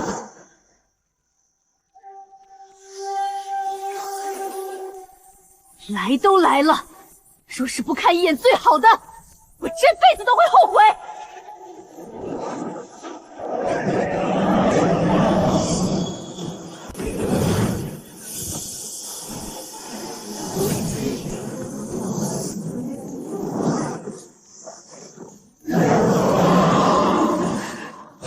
就要你了！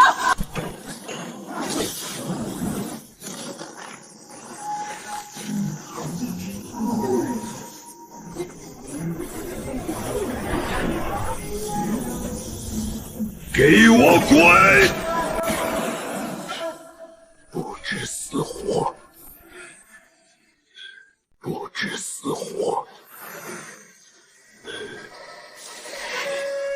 什么？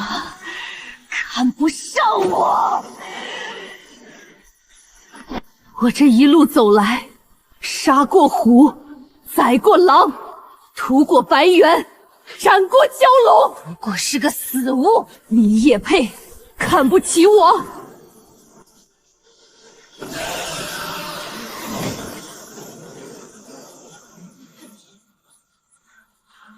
给我！过来！恭喜宿主降服凶兽之灵，杀伐无双，是否允许其认主？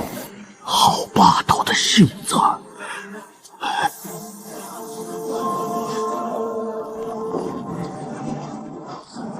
啊，不好，有大妖出没！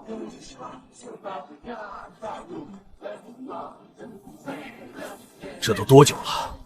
寻常武者一炷香就出来了，当年老子裘印也就画了一盏茶，这都快半个时辰了。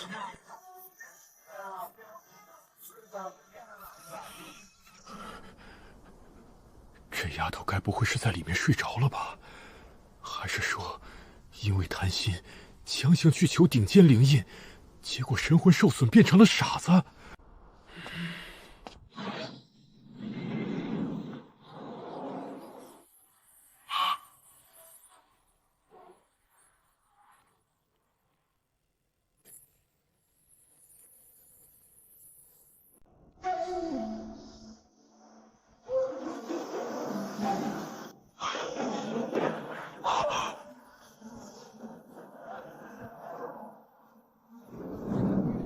这是天狗食日，不对，这究竟是慌什么？前辈，这是什么情况？这般异响，难道是有绝世大妖潜入了长安？大妖，若是大妖，怕是那传说中的妖圣亲临，也弄不出这等气象。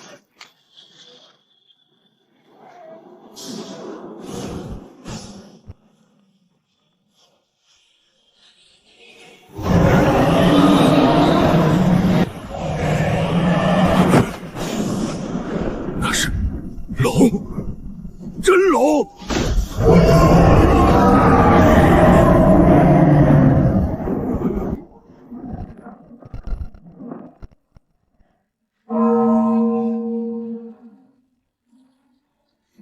白虎啸西风，庚金主杀伐；白龙翻尾羽，四海皆臣服。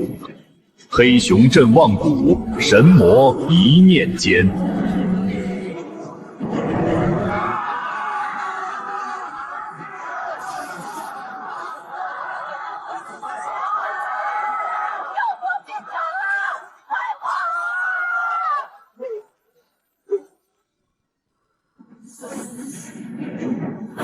前辈，这到底是怎么回事？了不得！前辈，您就别卖关子了，这到底是福是祸呀？了不得，这女娃娃真了不得。女娃娃与江郎将有关。坏了，江郎将是妖魔！坏了，江郎将是妖魔！你可知天地灵印除了去武庙求取、去世家继承，还有第三种法子。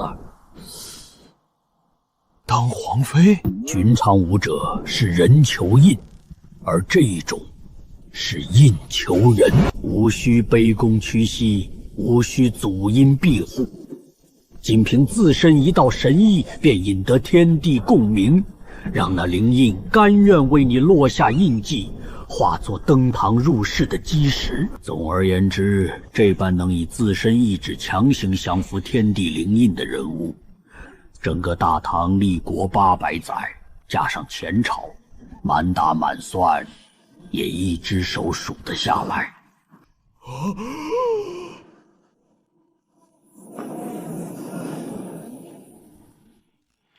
恭喜宿主降服凶兽之灵，杀伐无双，是否允许其认主？允许。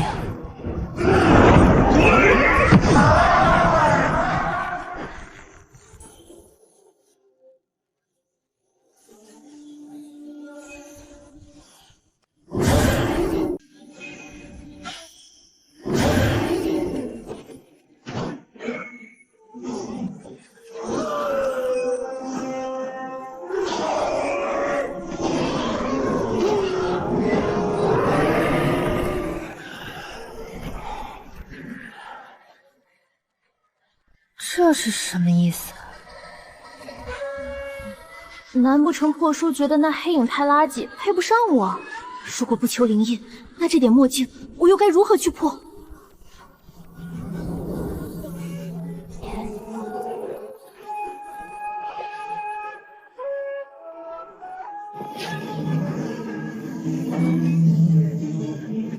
点墨，便是以神意为笔，真气为墨，于天地万灵中求得一丝印记。既然是借来的，便终究是差了些。可如今，我为什么要谢？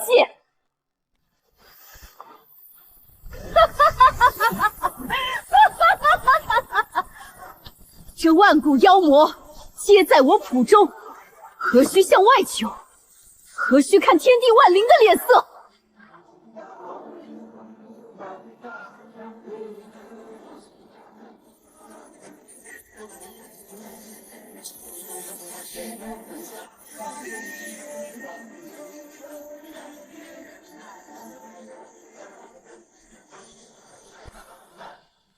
以妖谱为笔，万妖为墨，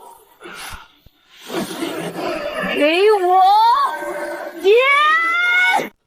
以妖谱为笔，万妖为墨，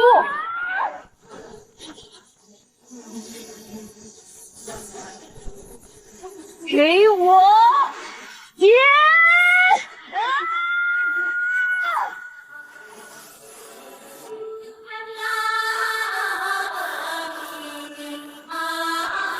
金丹地墨痕生，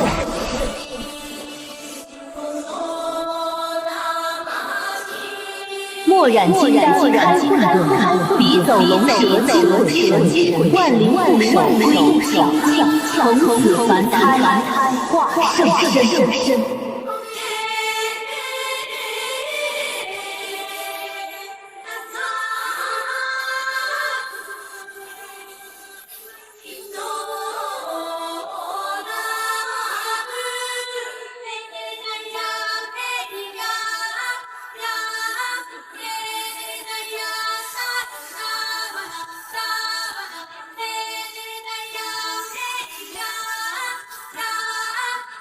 这就是点墨镜啊！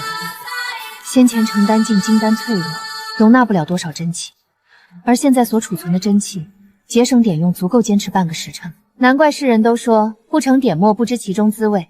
这一步跨出，确实是天壤之别。宿主江月初，境界点墨出境，道行4037年，妖化能力已升级，万妖灵印，以此谱点墨，谱中万妖皆可为印。寻常武者入庙求印，求了防御，这辈子就是个挨打的命。可我，万妖皆可为印，解锁特殊功能，天妖演武，画中自成天地，可耗费道行，置入已收录之妖魂，令其日夜推演修习指定功法。这是让被收录的妖魔出来帮我推演武学。我如今身负的武学，除了几门成丹功法，其余皆是低阶武学，可谓是拉胯到了极点。我正愁踏入点墨后要去哪儿找功法，现在就你了。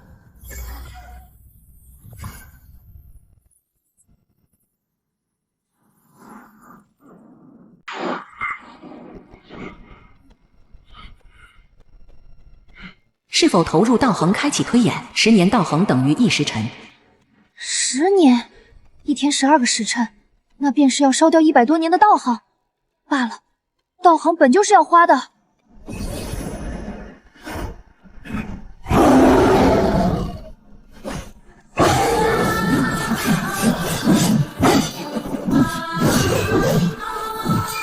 虎山神正在推演，只要道行足够，我甚至可以同时让几头大妖一起开工。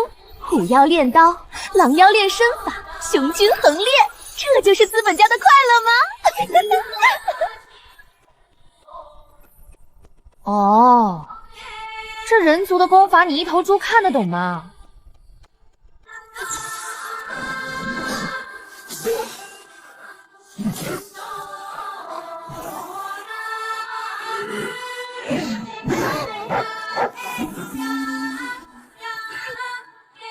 有了这天妖演武，只要不停的杀妖窜道行，我连未来的功法都不用找了。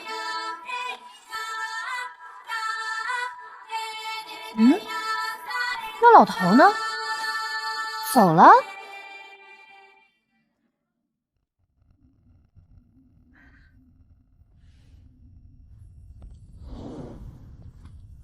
崔大人久等。